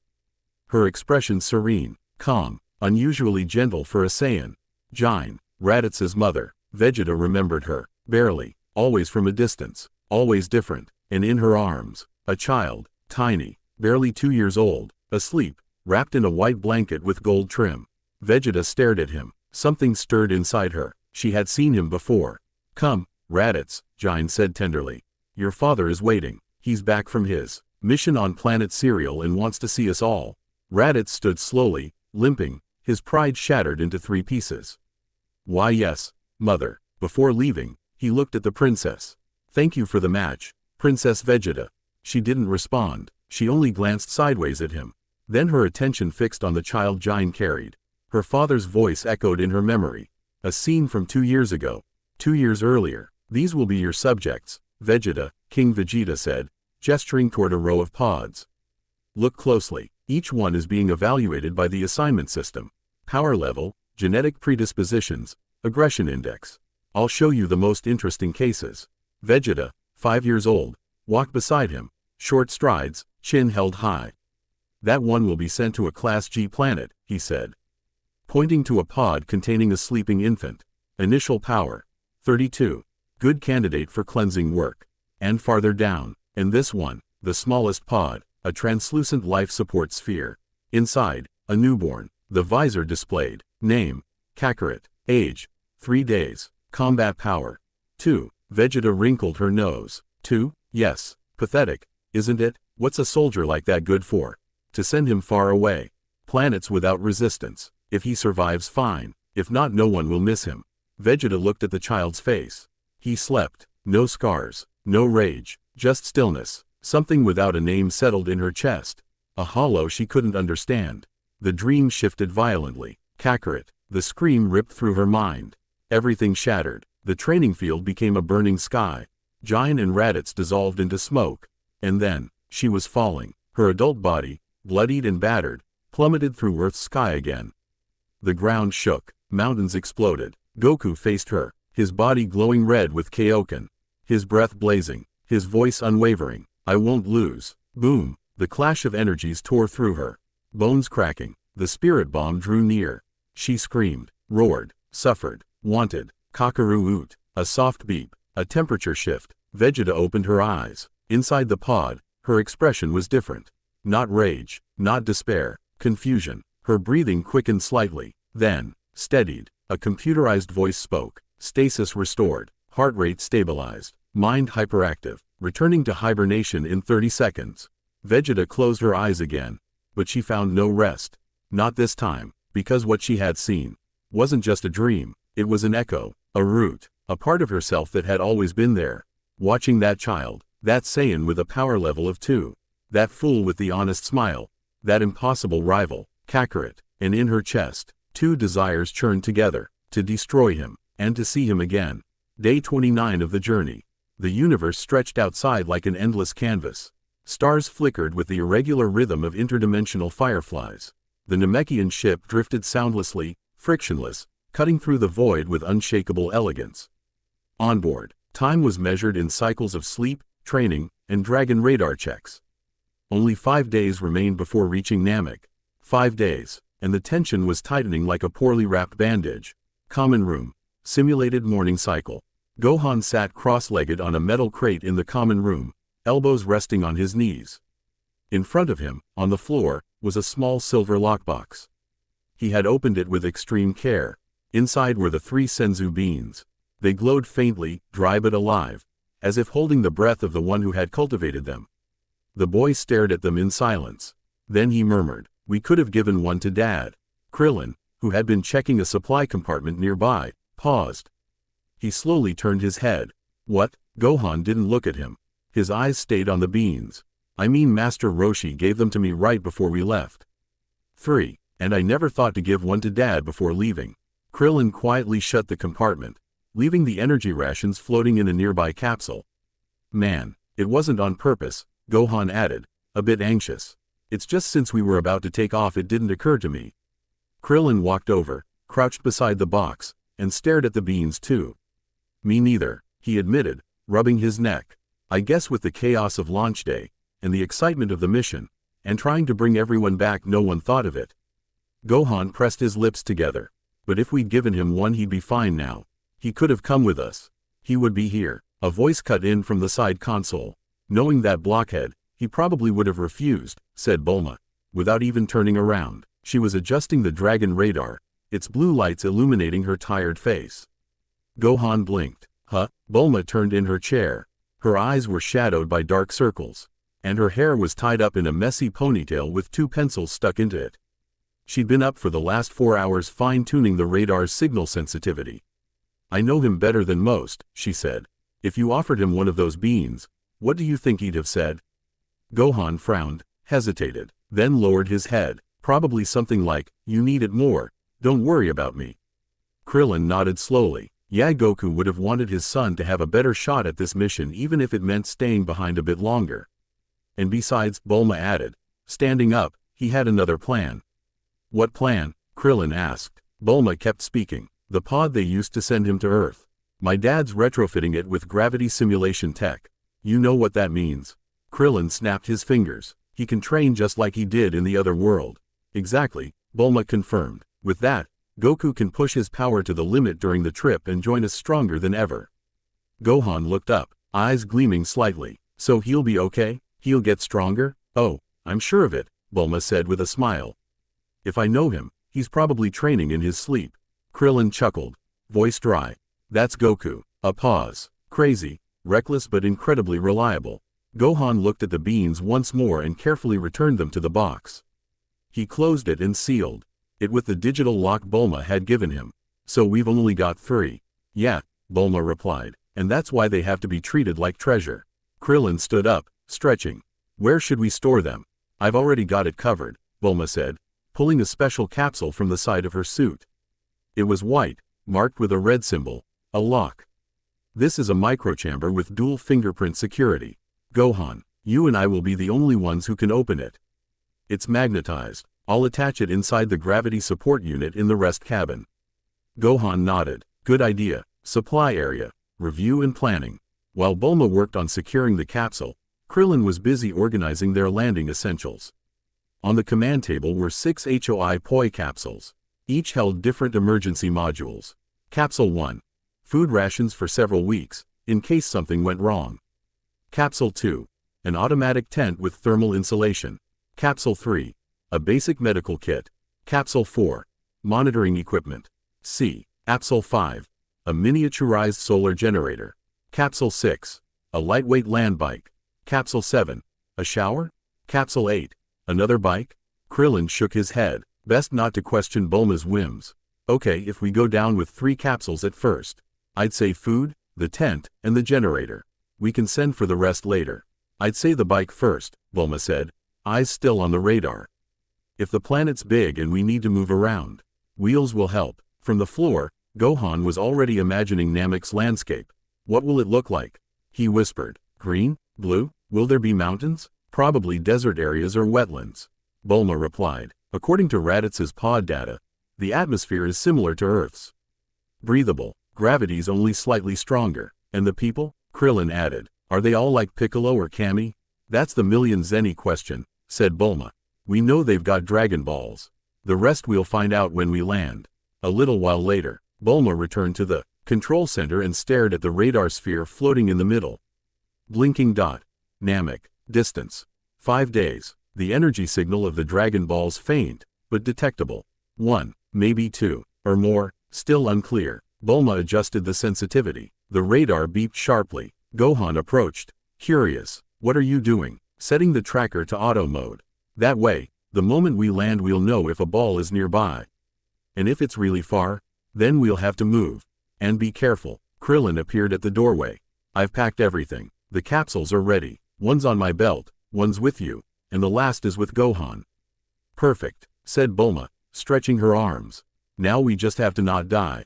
Silence fell. The 3 of them stood still, gazing at the holographic image of the green planet hovering before them.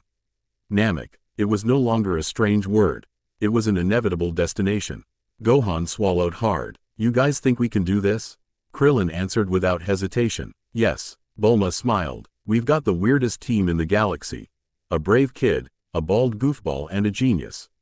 Gohan laughed, for the first time in hours. Krillin placed a hand on his shoulder. And Goku will come. I know it. Gohan nodded. Yeah, I know it too. And though none of them said it aloud, they all thought the same thing. We're not ready, but even so, we're going, and we'll make it. Meanwhile, location, Earth, Capsule Corp, private medical wing. The sun was just beginning to rise over West City. Its light hadn't reached its midday intensity yet, but it was already filtering through the large reinforced glass windows of Capsule Corp's medical wing. Inside the room, everything appeared in order. Machines powered down, IVs disconnected, sheets folded, monitors on standby. Except for one thing. Goku wasn't in bed. The Saiyan hero, still bandaged, stood in the middle of the room, bare-chested and dressed only in orange training pants. His skin bore the marks of the brutal battle, healed cuts, fading bruises. Ribs wrapped tight, and a deep scar running from his left shoulder to his side. And yet he was moving. Slowly, precisely, holding his breath, training. Ha-ya, he grunted, firing off a series of barely formed ki palms into the air. His bare feet slid gently across the floor, the room transformed into his silent makeshift dojo.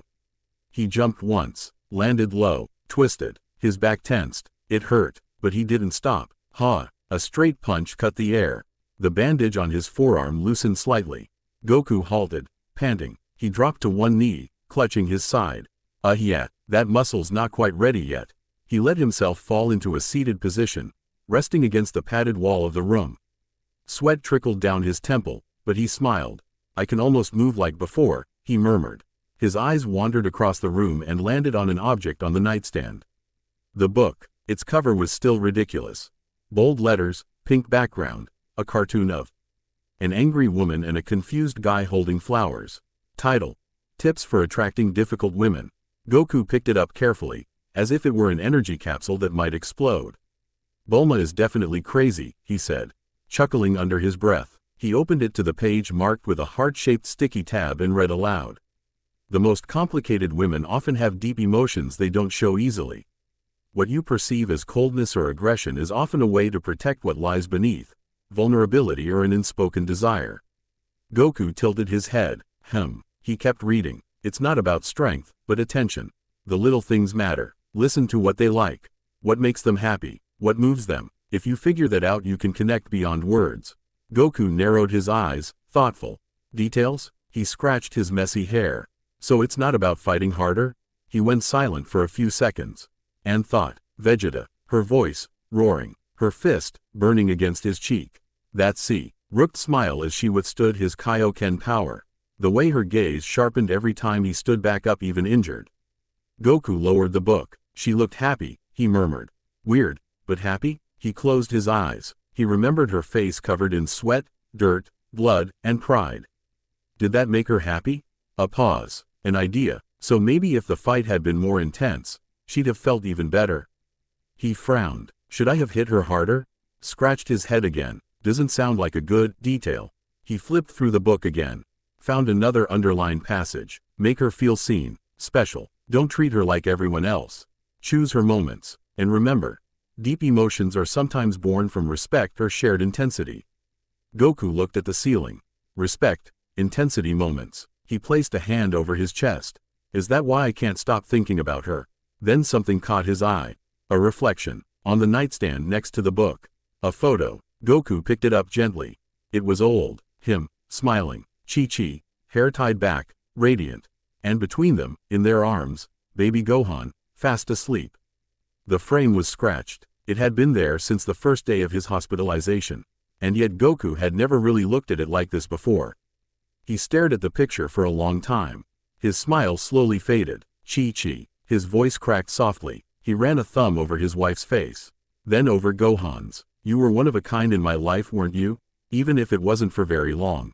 He whispered. Even though I never really got it. You said we'd marry when we were kids. And I kept that promise. And in the end it was better than I expected. A different kind of battle. He sighed. But even then I didn't know what this was. He touched his chest. That strange knot. That mix of emotion, anger, doubt, adrenaline and emptiness. With Chi-Chi, it was different. She scolded me, yelled at me, but it all felt like home. He closed his eyes again. With Vegeta it's like being inside a storm. A pause. And wanting to stay there. He opened his eyes, pressed the photo to his chest, and leaned back against the wall. Silence returned. And then, a soft laugh. They definitely don't teach this stuff at tournaments, he muttered. He stood up slowly, walked back to the center of the room, took a fighting stance, raised his ki slightly, just enough to feel his body hum. And he murmured something else.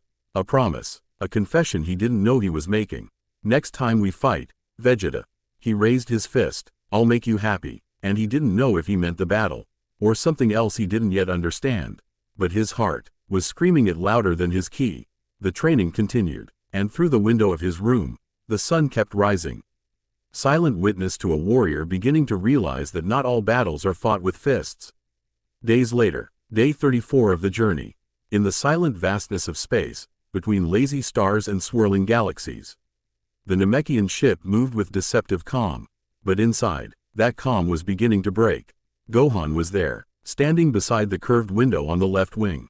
The glass, reinforced to resist impact and radiation, cast a faint blue hue over his face. But his eyes, those young, dark eyes marked by the weight of a short yet heavy life, were fixed on something beyond the glass. On something floating, growing, majestic, etched against the void. The planet Namek. He said nothing, just placed a small hand against the glass.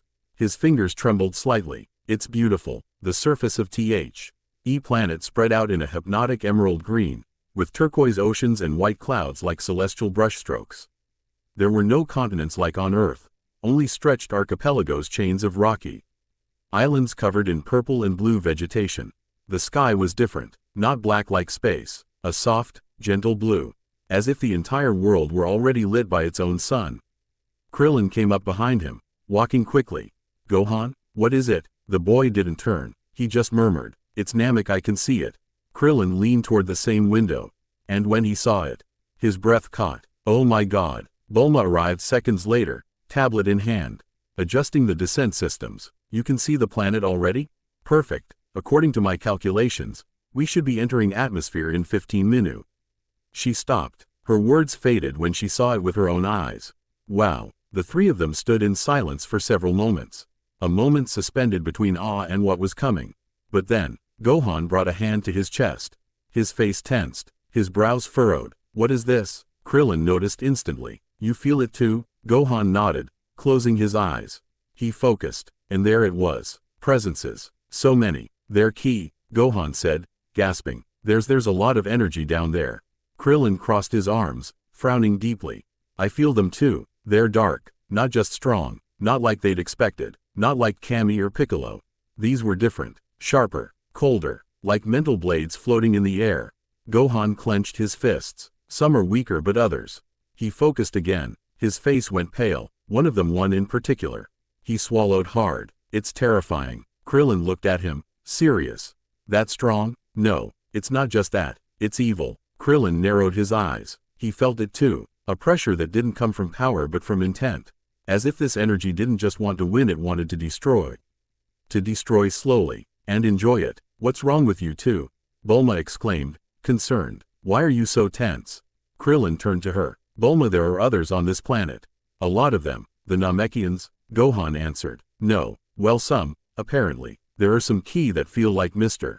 Piccolos. Very similar. Calm, but they're fading. Gohan nodded. Yeah, a few minutes ago I felt 5 soft Ki, like Piccolos, and then, one by one they vanished. Bulma went pale. They died? Gohan didn't answer. He just lowered his gaze. Krillin gritted his teeth. And the others, the ones that aren't Namekians, they're not good. He turned back toward the window. There's one in particular. His Ki isn't just strong.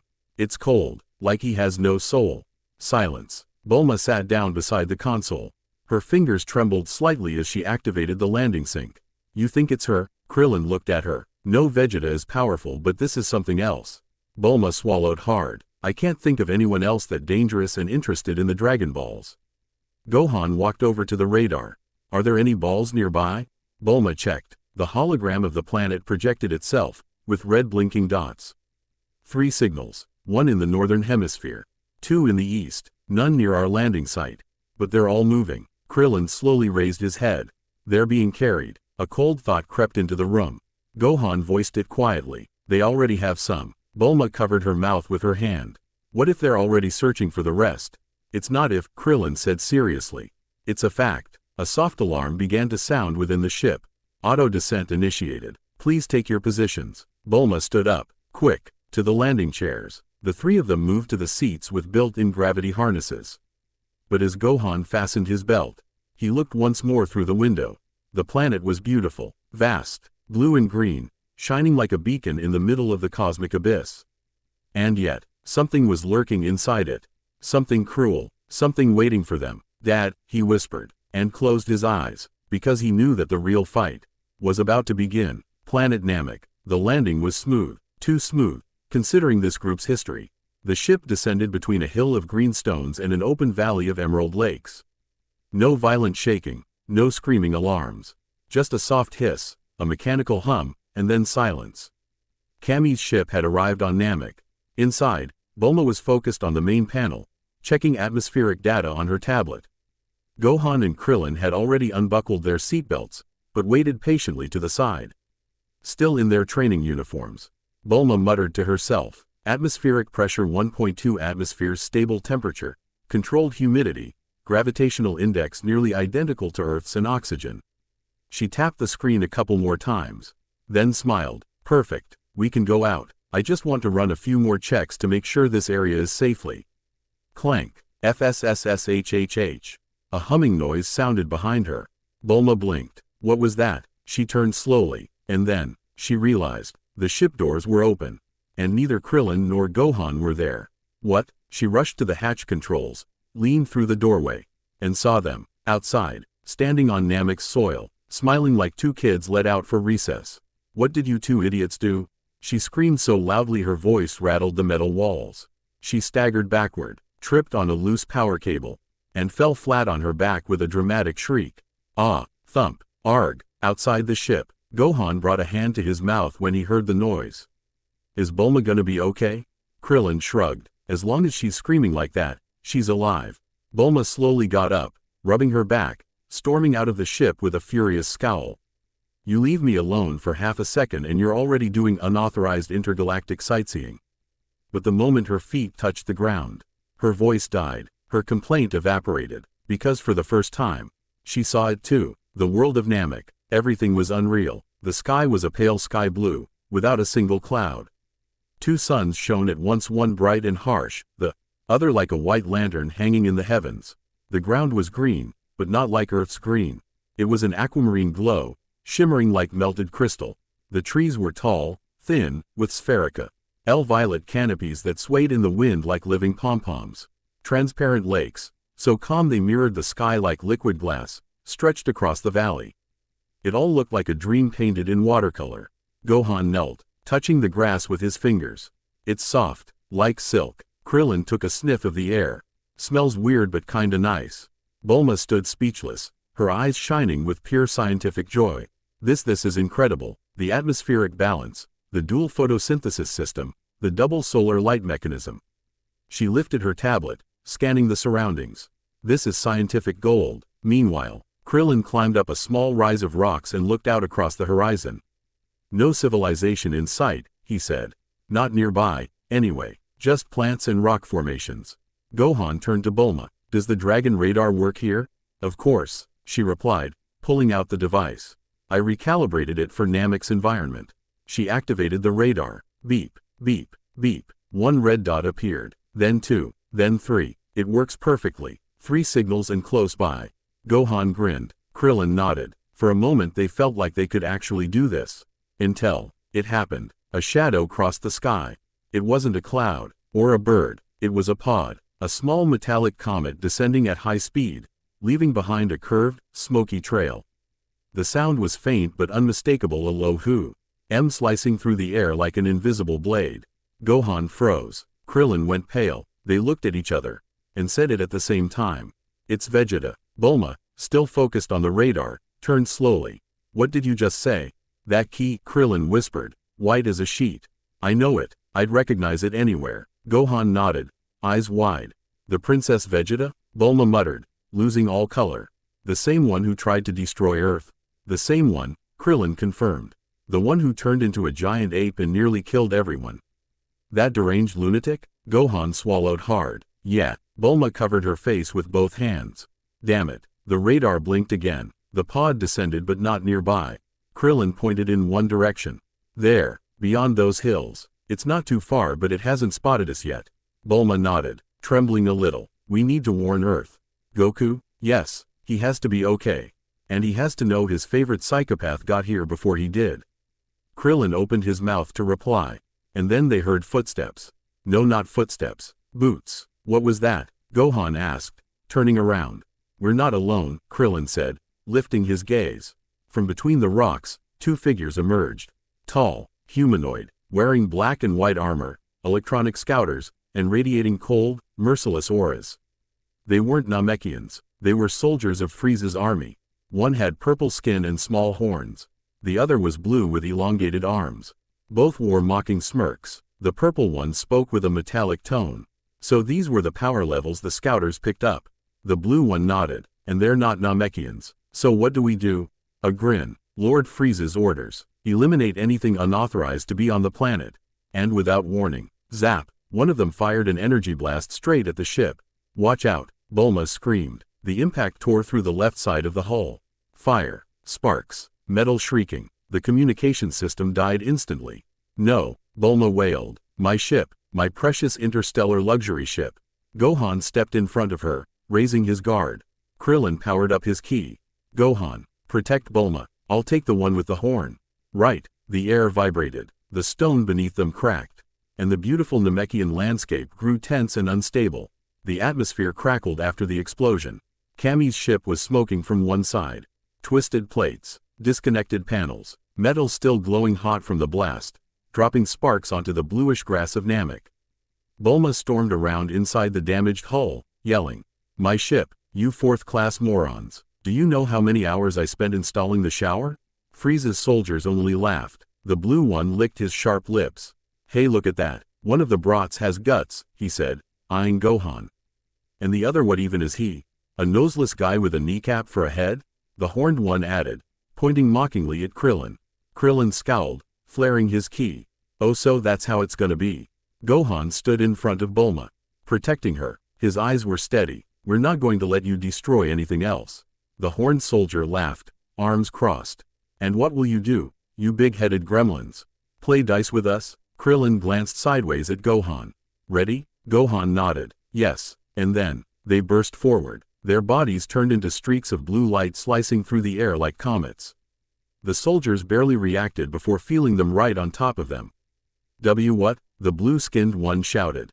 Thwom. Gohan struck him with a powerful flying kick to the chest. The I Am Pact sent the alien flying like a ragdoll, crashing him into a rock formation that shattered instantly. Krillin landed in front of the other soldier with a grin. "Never underestimate the bald guys." "What did you say, you little worm?" The horned one roared, charging energy into his palm. But it was too late.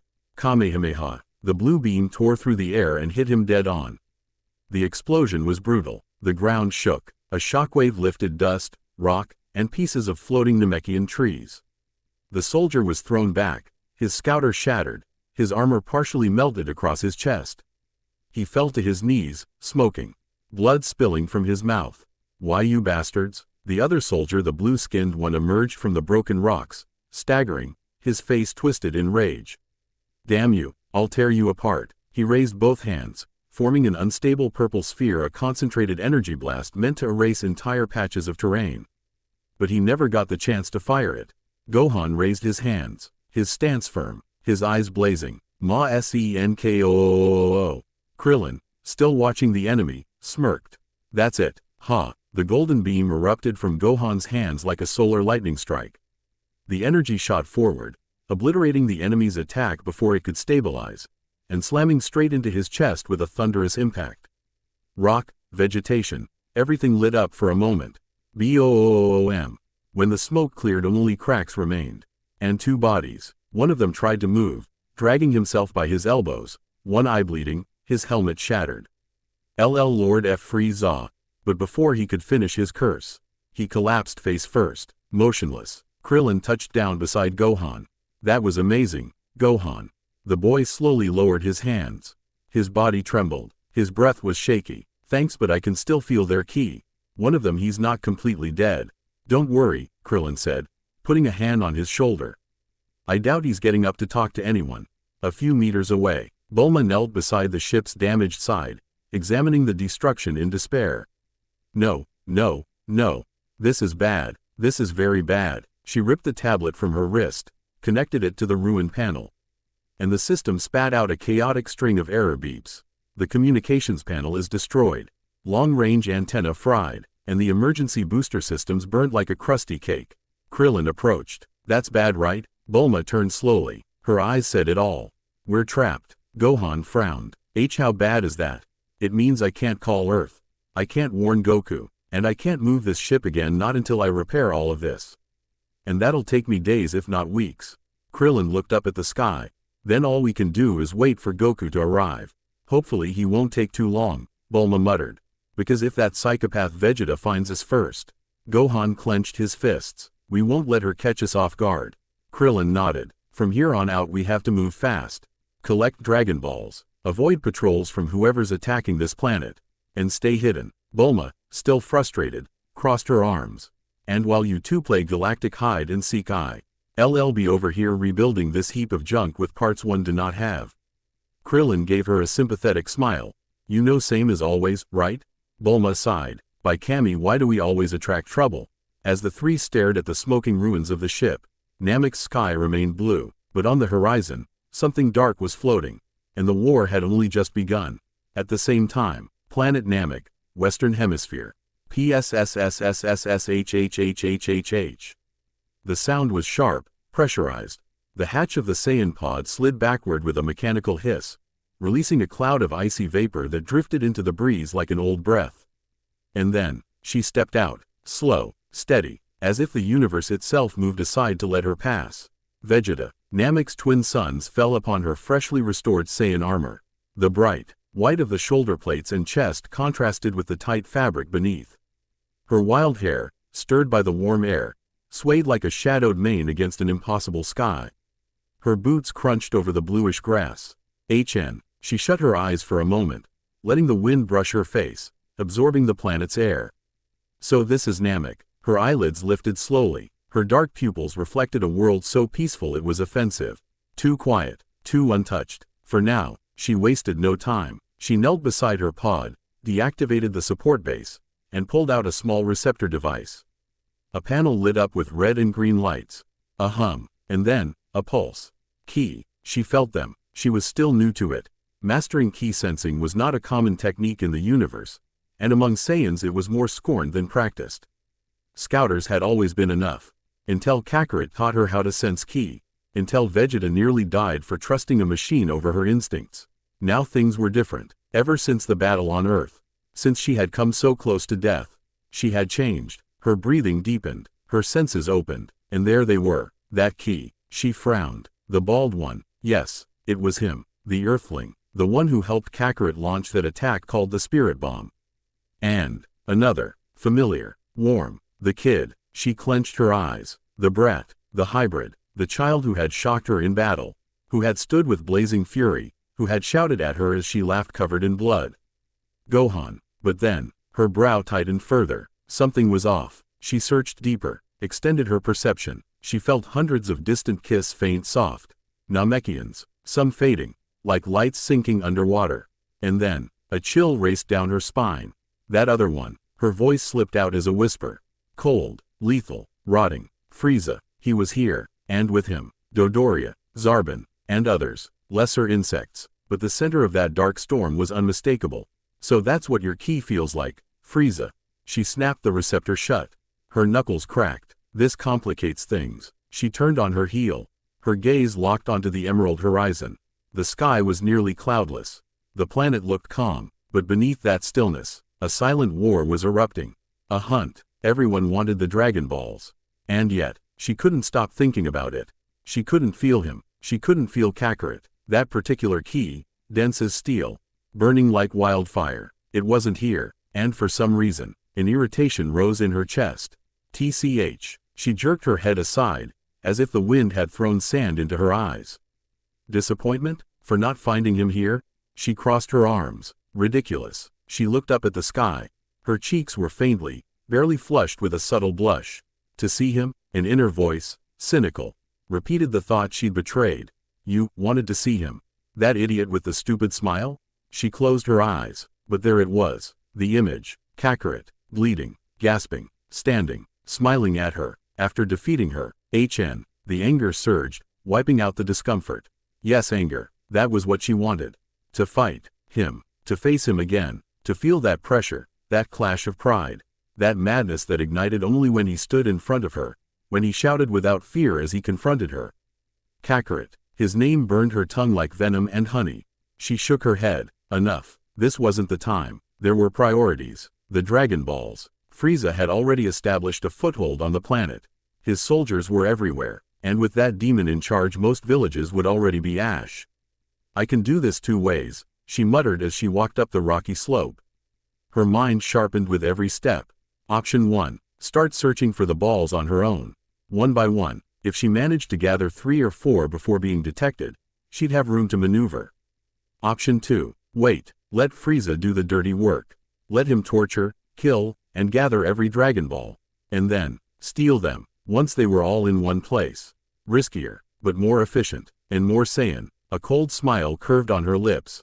Let the idiots do the work and then take everything from them. As a princess should. Suddenly, the wind shifted, a dry breeze, with the scent of burnt dust. Vegeta lifted her head. A new sensation reached her.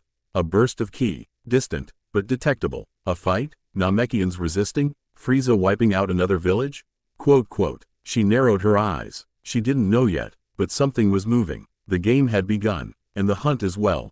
Vegeta clenched her fists. She looked at the sky one last time, and thought of him. Kakarot, wherever you were going to miss the best part. But when you get here, she smirked, I'm going to make you regret humiliating me like that and refusing to stand by my side. She pivoted. Her silhouette vanished between the green stones and violet trees. Silent, unstoppable, the lone huntress had arrived. Goku's room was wrapped in a warm half-light. The faint glow from the hallway slipped through the cracked door, outlining the room's edges with a soft golden hue. Outside, the sun was slowly sinking over the roofs of Capsule Corp. And from the nearby gardens, the chirping of crickets was beginning to replace the city's noise.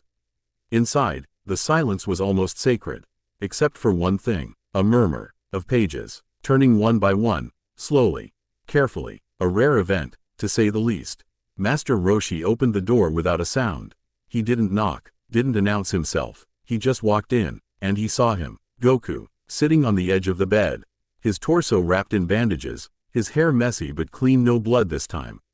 He sat cross-legged in an oddly serene posture, eyes fixed on something that, to Roshi, bordered on the miraculous. A book, and not just any book. That one, Tips for Winning Over Difficult Women. Roshi raised an eyebrow behind his dark sunglasses.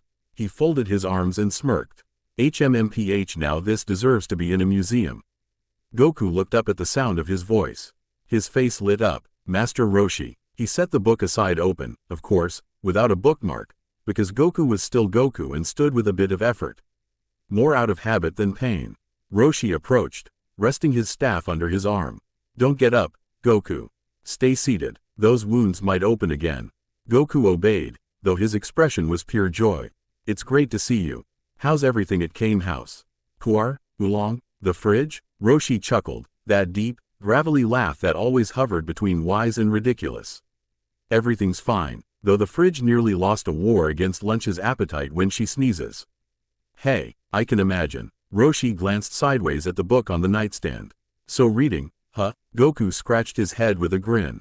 Yeah, Bulma left it for me. Says it's important, and honestly, some things are weird but they make me think. Roshi eased himself into the chair by the bed. He set his staff against the wall and crossed one leg over the other with a sigh. Thinking, huh, wow, that's a real plot twist for you. Goku laughed loudly. Hey, easy, just teasing. Roshi stared at him for a moment. Then his eyes dropped to the book. Then back to Goku, and he smiled. You're thinking about her, aren't you? Goku froze. He blinked. Once, twice. Roshi lifted an eyebrow. Don't play dumb, kid. That look, that weird silence in that book. Goku scratched the back of his neck again, but this time his smile grew shy. Well, a little, it's just she's so strange, Goku said, looking at the ceiling. Vegeta, I mean, she's strong, really strong, but she also confuses me. She yells, insults, throws attacks like they're candy. But when I look at her I don't know. He touched his chest. I feel this, like my heart is fighting too. But I don't even know why. Roshi nodded, lips pressed together. I understand more than you think. Really? Of course. I've known dangerous women too. The kind who break your heart and your ribs at the same time. And sometimes those are the best ones. Goku grinned. So it's not bad to think about her. Who am I to say what's right or wrong? Roshi shrugged. What I do know is that Saiyan girl, she's gotten under your skin. And that's saying a lot. Goku lowered his gaze, thought for a few seconds, then said, I want to see her again. Roshi watched him quietly, but his smile never faded. Then his voice shifted, deeper, more focused. Goku. The young man looked up. And then he saw it. Roshi reached in, eyed his robe and produced something wrapped in a small blue cloth. He held it up, and when he unrolled the fabric, there it was, a senzu bean. A senzu? Goku exclaimed, jumping to his feet. Seriously? The last one of the batch. Master Korin finished cultivating them 2 nights ago. He couldn't make many. He'd managed to plant the final sprouts at the last minute about a month ago. I gave the others to Gohan before he left. He extended the pouch. And this one's for you. Goku caught it instantly. He held it in his palm. Pulled one out. It was small, simple, but to him, it was a doorway, a promise. Thanks, Master Roshi. And without another second of thought, he popped it into his mouth. Chewed, and swallowed. The effect was immediate. First, heat. From his stomach, a wave of energy. Surged upward like a rising tide of light. His body trembled slightly. His muscles tightened then expanded, as if everything compressed over weeks was finally erupting into life. His bandages strained. His bones. Crack. Air. He shouted not in pain, but in raw physical shock. His ribs fused instantly. His joints snapped back to proper alignment. A scar on his shoulder glowed for a heartbeat, then vanished. Goku panted. Then, he laughed. A sharp, clean laugh. He stood, stretched his arms, hopped on one foot, spun in place, then stopped. He struck his chest with his right fist. I'm good as new. Roshi nodded, arms crossed. Just as I expected. But don't push too hard. You still need to regain coordination. Your ki's a bit wild after a month in bed. Goku raised his hand. Energy swirled around it instantly pure. Bright, overflowing. Roshi narrowed his eyes. Or maybe I was wrong. Goku turned toward the window. Looked at the sky, the almost set sun, the breeze coming in, and from deep in his throat, a word rose. Namek. His voice was different, not that of an injured man, but of a warrior standing tall. A father, a protector, a rival. I'm ready, he said. I have to catch up to them. I promised Gohan I would.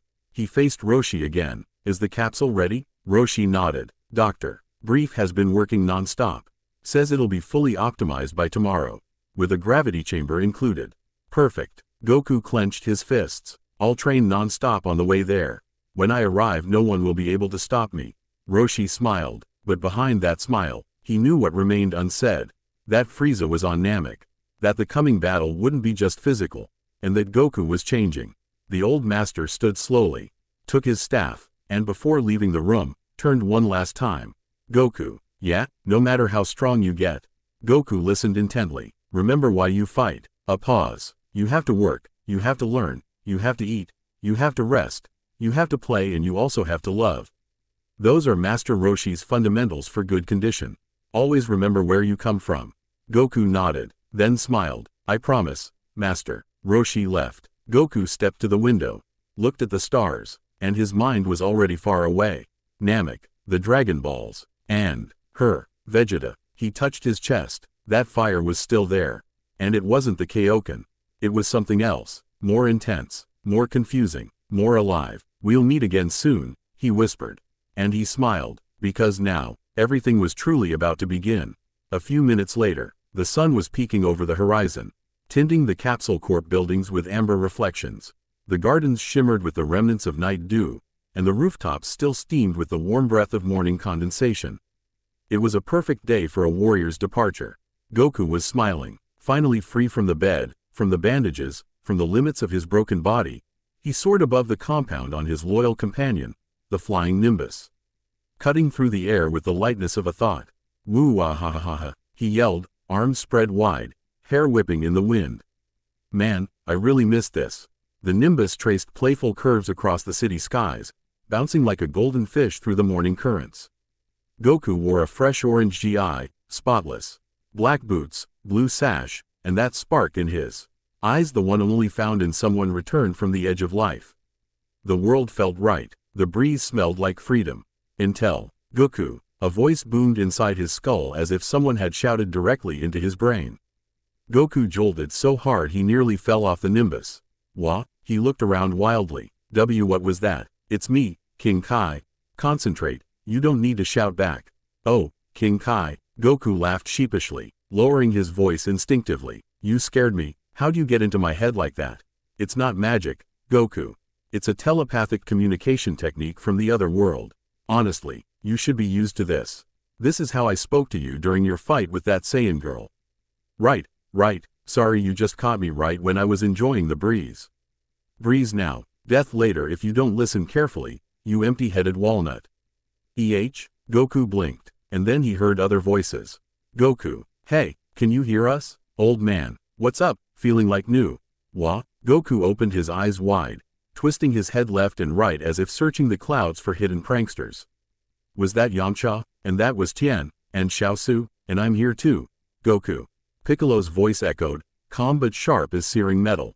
Goku froze. Then, he smiled with that perfect mix of awe and innocence only he could muster. You're all with King Kai? Did you guys run along Snake Way too? That's right, Yamcha replied. We went together. Xiaosu nearly got eaten by a cloud with teeth. I was too small to run fast. Xiaosu squeaked. Silence, Xiaosu. Don't give them more reasons to tease you, Tien muttered. They all made it to the end, King Kai added, more serious. And now they're training with me. Their ki is growing. Piccolo has pushed past his previous limits. Yamcha and Tien have doubled their power. Wow, Goku laughed, eyes gleaming with pride. That's awesome. When they're revived, they'll be stronger than ever. Yes, very touching, Goku, but I didn't contact you just to give you a report card. Goku's expression shifted. He felt the change in King Kai's tone. That weight, that heaviness. What's wrong? A pause, a hum. Then, he's on Namek. Goku frowned. Who? The most dangerous being in the universe. Frieza. Goku didn't answer immediately. His lips parted. The name wasn't unfamiliar. He'd heard it before. Frieza. During your training with me, I mentioned him. Briefly, never in detail. Yeah, Goku murmured. You told me he was powerful. Someone who destroyed worlds. But you never explained how strong he really was. Because you weren't ready. The words hung in his mind like a sentence. Goku, listen carefully. Frieza isn't like Vegeta. He isn't like you. He isn't like anyone you've ever faced. He's stronger than Vegeta? Goku asked, feeling something tighten in his chest. Frieza isn't just stronger than Vegeta. He's stronger than Vegeta, Nappa, and Raditz combined. Even if you multiplied them by 10. A chill ran down Goku's spine. His breathing slowed. The nimbus dipped several meters, as if weighed down by the truth sinking into him. Frieza doesn't just rule worlds. He doesn't just destroy planets. He revels in it. He enjoys it. He doesn't do it out of need. He does it on a whim. We've seen him thanks to King Kai, Yamcha added. Frieza's there right now. He's got soldiers with him. He's searching for the Dragon Balls same as Gohan, Krillin, and Bulma. What? Goku shot upright, floating off the nimbus on pure reflex. Gohan is on the same planet as that monster? Yes. Piccolo's voice cut in cold, sharp. And you'd better be prepared when you get there, or they won't live long enough to tell you what happened. Goku clenched his fists. His knuckles cracked. A shadow crossed his gaze. King Kai? Yes. Goku? It wasn't a meteor that destroyed planet Vegeta, right? It was Frieza, wasn't it? A pause. Tense. Heavy. Yes. So the Saiyans didn't die because of a meteor but because of him. Yes. Goku drew a long breath. Closed his eyes. And now he's going to do the same to Namek once he gets what he wants right. That is his intention. Silence returned. Goku looked down. He saw the city, the buildings, the homes, the tiny people like ants living unaware of the vastness of the universe. He thought of Gohan, of Krillin, of Bulma, of his son's smile when they talked about adventures, and of what that monster would do if he caught them. The promise he made to Chi-Chi. Protect him at all costs. When he finally spoke, his voice was a whisper. Then there's no choice. He raised his fist. I'm going to train harder than I ever have. I'm going to get to Namek. And I'm going to face that Frieza. King Kai wanted to speak. Wanted to warn him again. But he couldn't, because deep down, he knew Goku had already made up his mind. Goku, yeah? Don't underestimate him. Not even you not in your current state could defeat him.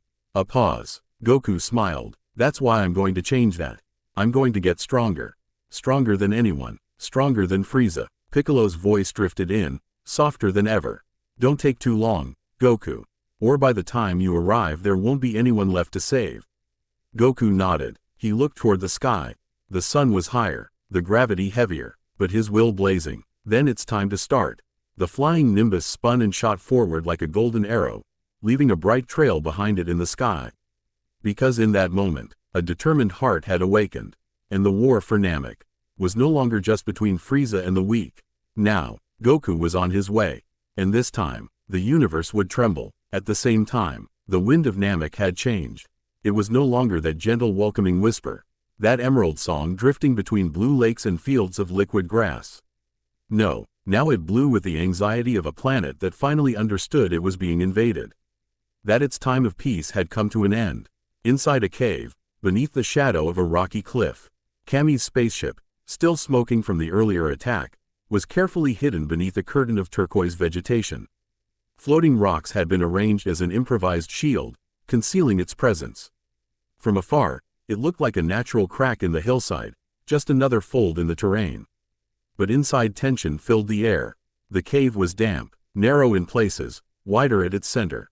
Its walls emitted a faint phosphorescent glow, a Namekian moss that shined without heat. The drone of the ship's auxiliary sigh stems filled the background like the snoring of a sleeping beast. "Bulma," Krillin called, poking his head from the central section. "How are the systems looking?" "Busy," she yelled from beneath an open hatch on the left side of the ship. "If you don't distract me, maybe I can keep us from blowing up when we try to send a message." Gohan sat on a nearby rock, watching the cave's entrance. His face was serious. The dragon radar rested in his hands, vibrating every now and then with a soft beep, like invisible whispers running through it. Krillin walked over. "What's the radar say?" Gohan frowned. He turned it, zoomed in. 3 no, 4 Dragon Balls. 4, all in the same spot? Yeah, but they're moving. Krillin raised a brow. "Moving? At high speed," Gohan confirmed. "They're adding in a straight line like they're flying." Krillin lowered his gaze. "That can't be good. You think it's the bad guys?" Gohan asked, not taking his eyes off the screen. "I don't know," Krillin murmured, arms crossed.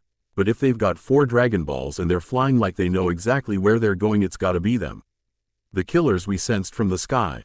Gohan tightened his grip on the radar. "They're heading to another village?" "Yeah," Krillin said, glancing toward the exit. "If what you sensed is right, that village still has another ball. Odds are they're going straight for it." The air vibrated, not from the wind, but from energy. Both of them shivered at the same time. Krillin looked at Gohan. Gohan looked back. They said nothing. They didn't need to. They were close. The ki was intense. Not 1, not 2, several. "Lower your ki," Krillin whispered, dimming his presence to a flicker, barely there. Gohan mirrored him, body trembling faintly. They hid behind a stone ledge in the cave with a partial view of the sky framed by rock. "You feel it?" Krillin whispered. "Yes," Gohan murmured, lips barely moving. Then they saw them, flying past like a funeral procession. First, the largest, a massive, round figure floated clumsily through the air, clad in white armor with high shoulder plates. His skin was a bright bubbling pink, and his face looked warped, ed by the habit of chewing living things. Dodoria, in his arms 2 Dragon Balls. He held them like stolen fruit. Behind him someone entirely different. Tall, elegant, skin an olive green, hair long and glossy like black water. A perfect ponytail slid down his back, and his face looked carved with arrogance. Zarbon, he carried 2 Dragon Balls as well, holding them with delicate care, like jewels. Krillin swallowed hard. "Is that guy attractive?" he muttered, bewildered. "His ki is awful," Gohan whispered. "It's cold." "Yeah, like a beautiful statue but empty inside." And then, the last one, the smallest. Gohan stopped breathing. Krillin felt a chill so sharp he nearly screamed. A white figure, small, thin, long tail, curved horns pointing back. He floated with his hands behind his back, as if he didn't even need to look at where he was going. His face, innocent. His smile, far too gentle, far too calm. Frieza. Krillin felt the world tilt toward that creature, as if his mere presence bent gravity itself.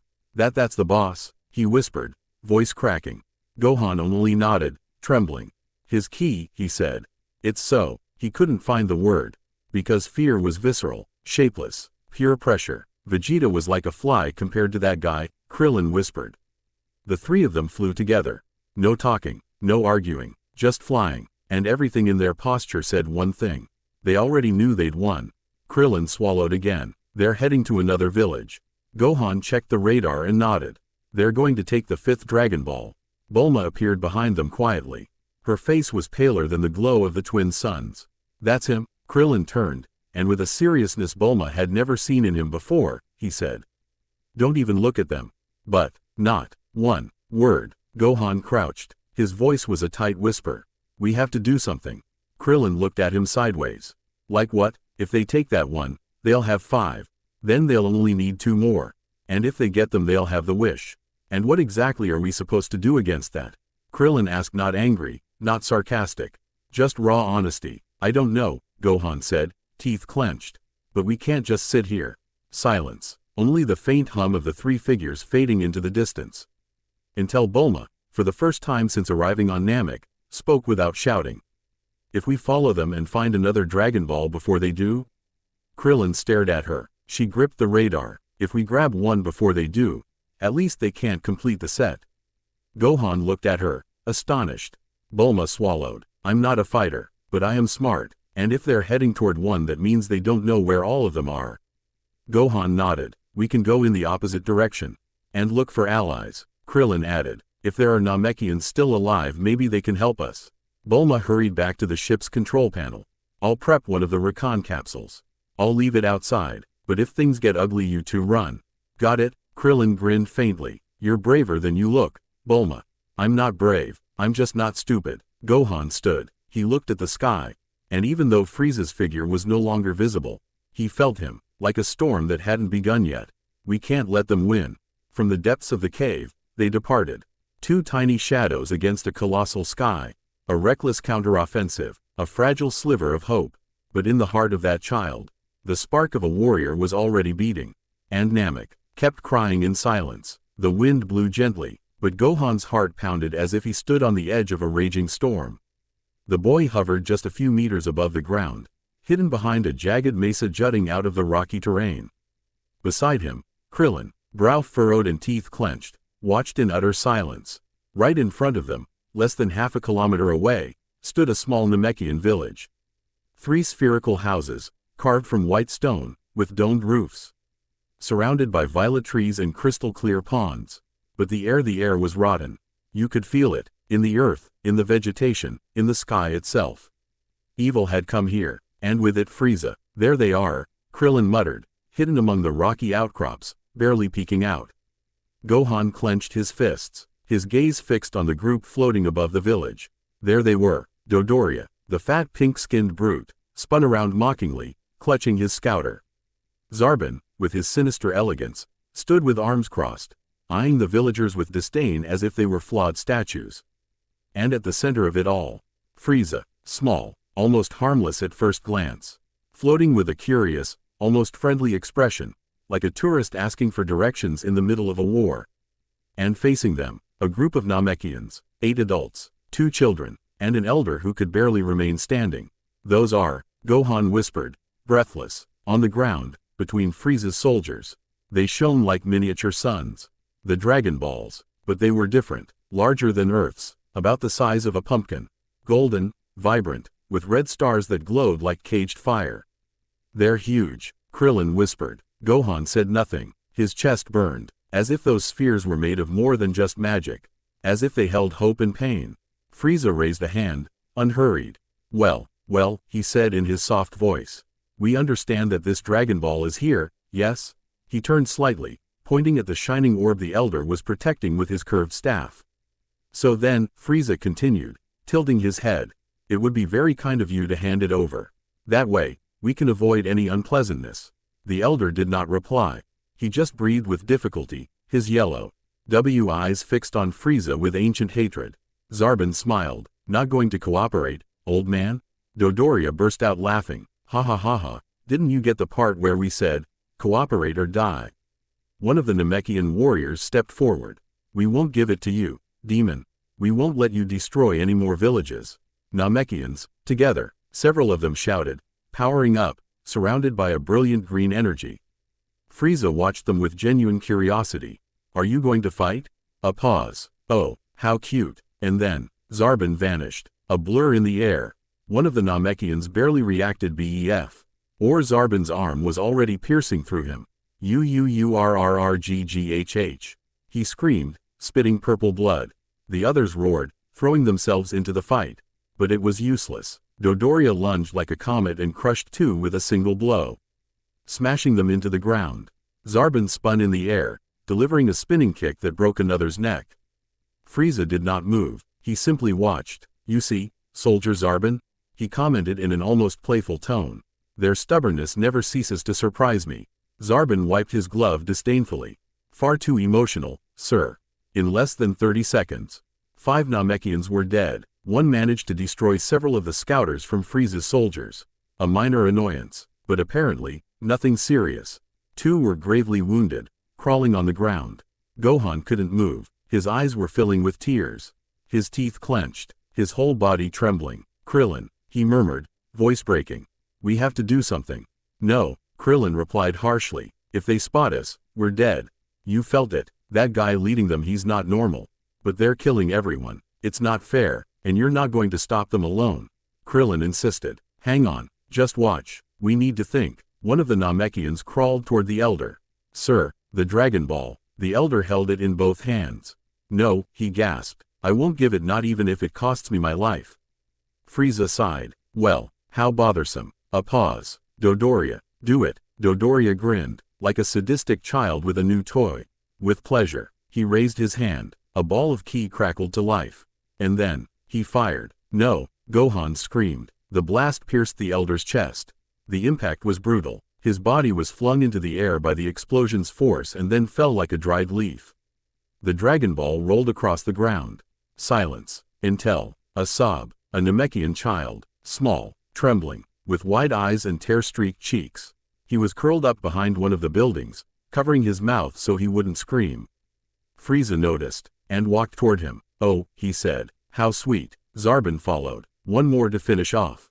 Dodoria snapped his fingers. "Hey, let me handle this one. I like it better when they scream." Gohan couldn't take it anymore. "No," he roared, his ki flaring up. Krillin turned, desperate. "Gohan, wait." But it was too late. Gohan had already launched himself. Dodoria was about to fire, when a boot struck him full in the face. "Gah!" he shrieked, crashing backwards with a roar. The explosion of ki shook the village. Gohan landed between the boy and the enemies, standing guard. The wind tossed his hair. His eyes blazed. "You're not touching him." Zarbon froze. Frieza narrowed his eyes. "What's this?" Krillin cursed under his breath and flew at top speed. "Gohan, you idiot," he yelled, landing beside him. The Namekian child was crying. Trembling, Gohan turned and took him in his arms. Krillin reached out his hand. "Let's go, now." Gohan flew off. Krillin followed. The 3 of them vanished in a flash. Frieza watched the sky. His eyes narrowed. A thin smile. "Interesting." Zarbon swallowed hard. "Sir, those 2, they're not Namekians." "No, and they're not our soldiers. But they are rather bold." Frieza turned his head slightly. "Dodoria, go after them." Dodoria got back up, spitting blood. With pleasure, his ki wings spread out, and his bulky body shot off in pursuit. In the sky, Gohan clenched his teeth as he flew at full speed. The boy in his arms would not stop crying. Krillin looked back. "He's after us." Gohan knew it. That sticky pink ki was getting closer, like a rolling cannon. But it didn't matter. Not now, not after what he'd seen. "We won't let him catch us." Gohan shouted. Then faster. Krillin yelled. The Namek wind howled. The clouds parted, and Dodoria's roar came closer like thunder. The chase had begun, and the war could no longer be avoided. The Namekian sky blazed with its twin suns hanging over a turquoise canvas. Clouds drifted lazily, oblivious to the chaos tearing through the air as 3 tiny figures sliced across the heavens at breakneck speeds. Gohan led the way, his small body wrapped in a golden aura. Clutched tightly in his arms was the Namekian child, pale, trembling, eyes wide as moons, still in shock from the massacre he just witnessed. His tears vanished into the wind. Behind, flying almost shoulder to shoulder, Krillin kept a constant watch over their rear. He didn't even blink, and then he felt it. That sticky, heavy, disgusting ki. A bubbling power, like a swelling tumor of pink energy. It was closing in fast. Too fast, Krillin cursed. "He's right on us," he growled, craning his neck. "That bastard's catching up." Gohan looked at him, anguished. "Can't we fight him, not even together?" Krillin gritted his teeth. "No, not now. That guy's not some pushover. Gohan, his ki is enormous. We wouldn't last a second." But, listen, Krillin cut him off, giving him a stern look. This isn't about fighting now. It's about saving the kid. About surviving. Gohan lowered his head, frowning. Okay. Krillin turned his head again. Dodoria was getting closer. He could already see him. That grotesque, round body wrapped in a tight Saiyan armor that looked about to burst. His pink face was twisted into a hungry grin. He spat as he roared like a beast on the hunt. Ah, come back here, you bastards. Gohan sped up. Krillin took a deep breath. Then he shouted, Gohan, you and the kid close your eyes. Huh, close them now. Gohan obeyed on instinct, giving the Namekian child a quick shout to do the same. Krillin stopped dead in mid-air, spun around, and in a split second. Solar flare, he roared, crossing his arms in front of his face. A burst of pure, white-hot light brilliant as a second sun erupted from his body in a spherical wave, exploding in all directions. Dodoria, just about to ram into him, opened his eyes wide. What? AAARRRGGGHH. The world turned white. The light cut through his eyelids, searing his retinas. He screamed in fury, clutching at his face as he staggered in the air like a fish out of water. My eyes, what the hell was that? Stupid monkeys. I'll kill you. Taking advantage of the confusion, Krillin turned and bolted. The air whistled. Gohan, now, go.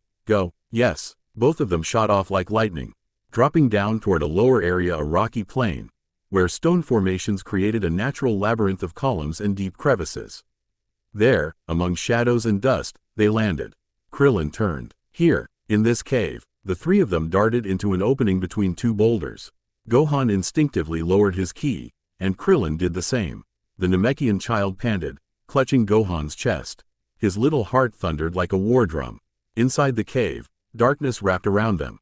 The silence was heavy. Gohan leaned against the stone wall, trying to steady his breathing. Do you think we lost him? Krillin closed his eyes. He focused. Nothing. Dodoria's ki was still nearby, but spinning aimlessly, like a blind bat hitting invisible walls. For now, yeah, but we have to stay still, not let out even a drop of energy. If he senses this, he'll come. Gohan nodded, gently patting the boy's head. How are you? The child didn't reply. He only trembled. His skin was warm, but his ki felt icy. Fear consumed him. My name is Dend. Thank you for saving me, he said in a timid voice. Krillin and Gohan looked up, but before they could ask the boy more, another presence noticed them. Not Dodoria, another one, farther away, higher up, floating high above, lounging on her side atop a levitating rock as if it were a luxury chair. Vegeta watched the scene with a crooked smile. Her narrowed eyes gleamed with malice and amusement. Well, she whispered to herself. Those two runts didn't do half bad. She'd seen it all, from the Earthlings' intervention to their brilliant ESC, ape in the opposite direction from Frieza. And now Dodoria, blind, disoriented, separated from the group, a golden opportunity. And best of all, Vegeta murmured, rising with feline grace, they've handed me that fat oaf on a silver platter. She slowly raised her ki. Just a little, just enough to savor the moment. A ribbon of purple energy slithered around her body like a second skin. Thanks, insects, she mocked. Now, let me play with your trash. And with nothing more, she vanished, a shooting star in Namek's sky, lunging toward her prey. And in the cave, Krillin's eyes snapped open, tense. Do you feel that? Gohan nodded, swallowing hard. It's her. Krillin shut his eyes. Vegeta. Danger filled the air once again. But for now, Dodoria was no longer their problem. And Namek kept on bleeding. Dodoria was still disoriented when a powerful kick struck him square in the back.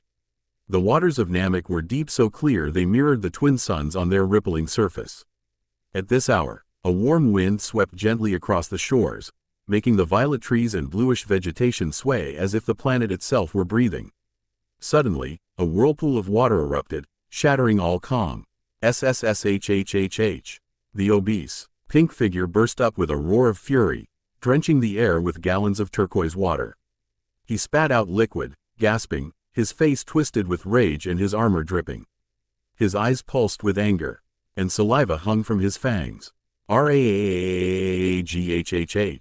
WHO did that, he screamed, floating awkwardly out of the lake. WHO had the balls to do that.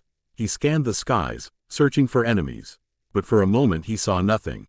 And then, a laugh. refined, elegant, mocking, like a glass of wine spilled on a king's throne.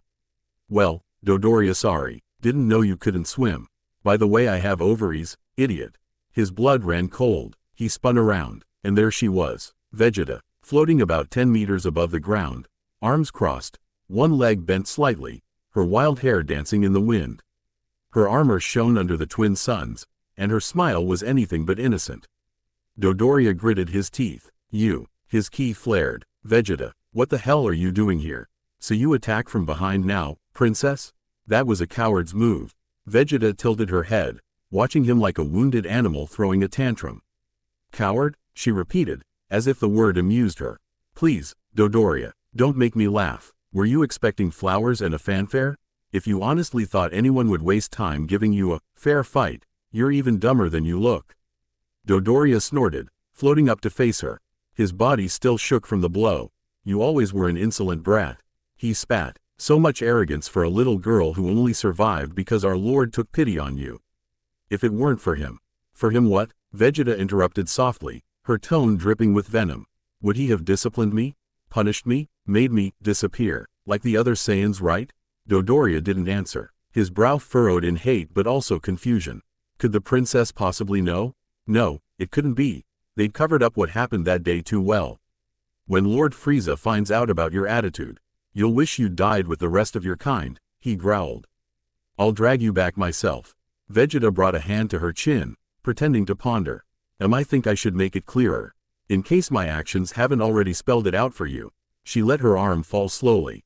Her eyes sharpened. I officially resigned from Frieza's army. Dodoria blinked. What? And not only that, she continued. I'm going to find the Dragon Balls. I'm going to make the wish. And I'll become something you could never even dream of being. Her aura exploded in a flash of purple flame. The most powerful warrior in the universe. The legendary Super Saiyan. Dodoria roared. Enough talk. He bounced in the air, launching himself like a meteor wrapped in pink ki. The valley shook with his roar, trees whipped violently. His right fist, as wide as a boulder, swung furiously at Vegeta's face. I'll teach you discipline, you spoiled little princess.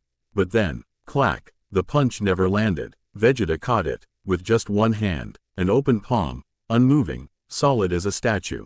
Dodoria's fist trembled against her hand as if he'd punched a mountain. His eyes went wide. What? Vegeta smiled. Surprised, Dodoria tried to pull his arm back. He couldn't. He tried to kick her. She dodged without moving an inch. I had quite an interesting time on Earth, Vegeta murmured. Met a man, a Saiyan. Gave me the best fight of my life. But he also showed me that I was still clinging to my old strength, to what I thought was enough.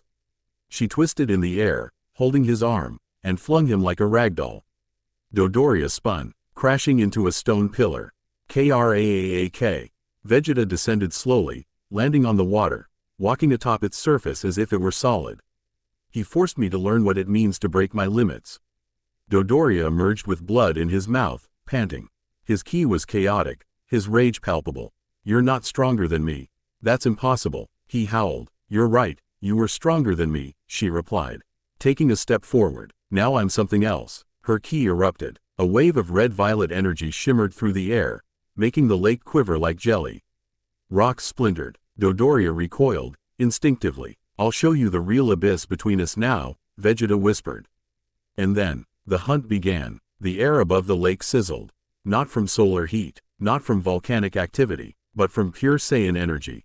The turquoise surface of the water shook with every burst of ki, as if the very planet was holding its breath. Vegeta walked with inhuman calm across the lake, as if stepping on stone. Her silhouette stood out against Namek's double sky, elegant, lethal, unbreakable. And before her floated a monster who was finally realizing he was no longer the predator in this hunt. Dodoria, his massive, deformed body panted. Sweat rolled down his bulbous face. His armor was cracked at the sides, a dark fissure running across his chest. His right fist shook, and though his mouth spat curses, his eyes showed only fear. Don't think you're better than me, he screamed. I served Frieza long before you were born, you damn brat. I wiped out entire colonies while you were still learning to walk. Vegeta smiled, that gesture icy, mocking, as if she was savoring some mad comedy. And yet here you are, she whispered with sarcasm, squealing like a pig before the knife. Dodoria roared, charging her with a burst of ki. His pink body wrapped itself in energy, and his left fist, the strongest, flew straight at her face. Vegeta didn't move, not a step, not a blink. She simply raised her arm. Clack! The crack of broken bone echoed like dry lightning. Dodoria screamed. Quadruple ARG. His left arm dropped, limp like a wet rag. Vegeta had snapped his humerus in two with a simple block. The smile never left her face. That was your special attack? She taunted. The same one you used to kill this planet's people? Pathetic. Dodoria staggered back, but she pursued him. A flurry of blows rained down, relentless. Bam! A punch to the ribs. Crack! A kick that folded his right leg inward. Thud! The soldier's body crashed into the lake, sending up a wave, writhing in agony. Dodoria tried to get up. Beast! A rain of ki blasts poured down. Zap! Zap! Zap! Each burst made him writhe more. His armor flew off in pieces. His scorched skin smoked. He screamed and thrashed like a beast trapped in its own cage of despair. Vegeta walked toward him, every step stirring ripples on the water. And to think I used to take orders from scum like you, she muttered. What an insult to the Saiyans. Dodoria raised a bloody hand. Wait, I can tell you something important. Something Frieza doesn't want you to know. Vegeta paused, curious. Oh, really? She tilted her head, smiling disdainfully. Going to tell me a secret to save your miserable life? Dodoria gasped, spitting blood and saliva. It's about planet Vegeta, about its destruction. It wasn't a meteor like they said. It was him, he was the one. The Saiyan princess cut him off with a dry laugh. A laugh without surprise. That's what you wanted to tell me. She scoffed. That Frieza destroyed my planet? Dodoria blinked, confused. His lips trembled. What? Vegeta looked at him with a blend of contempt and satisfaction. I've known that for years, idiot. Dodoria's face twisted into pure terror. How? You really think I'm stupid enough not to suspect? She asked, stepping closer, her voice deadlier than ever. Frieza hated the Saiyans. He used us as slaves, cannon fodder.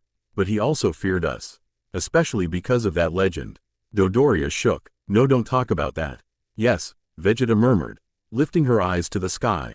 The Super Saiyan, the legendary warrior who appears once every 1,000 years. Her gaze locked onto her terrified enemy. And that's why he wiped us out. He kept a handful alive, just enough to keep using us. But he made sure we'd never be a real threat. Vegeta clenched her fists. Her ki exploded around her like a purple hurricane. The water at her feet evaporated. Too bad for him, she continued through gritted teeth, because there's still 2 of us left. Dodoria panicked. No, please, I told you everything. Don't kill me. He tried to fly. His battered body barely lifted a few meters. Crack! A kick to the gut sent him rocketing skyward. Dodoria shot upward, spinning like a bruised pink ball. He soared dozens of meters above the lake, just a speck against the emerald sky. Vegeta raised her right hand. 2 fingers, index and middle together. A spark crackled. This will be your epitaph, Dodoria, she whispered, in the coldest, deadliest voice in the galaxy. A white-violet beam erupted from her fingers, like bottled lightning. Silent, precise, and then, boom, a gigantic explosion decorated Namek's sky. Orange, red, purple. Chunks of armor, smoke, and burning light rained down like ashes from a cosmic bonfire. Vegeta lowered her hand. She watched the remains drifting, and murmured, her smile never fading. What horrible fireworks. Silence returned, only the wind echoing over the water. She closed her eyes for a moment, felt her own ki. It was stronger than she'd ever imagined. Sharper, more lethal. The power surge after the battle on Earth, weeks of obsession, of fury, had paid off. She was different now. She opened her eyes. Thanks to him, Kakarot. She gazed toward Namek's horizon. Frieza. She clenched her fists. This time, I'll be the one in control. And vanished in a blink, wrapped in her aura. The hunter had become the prey. The end of the Empire had begun. We will continue in next part.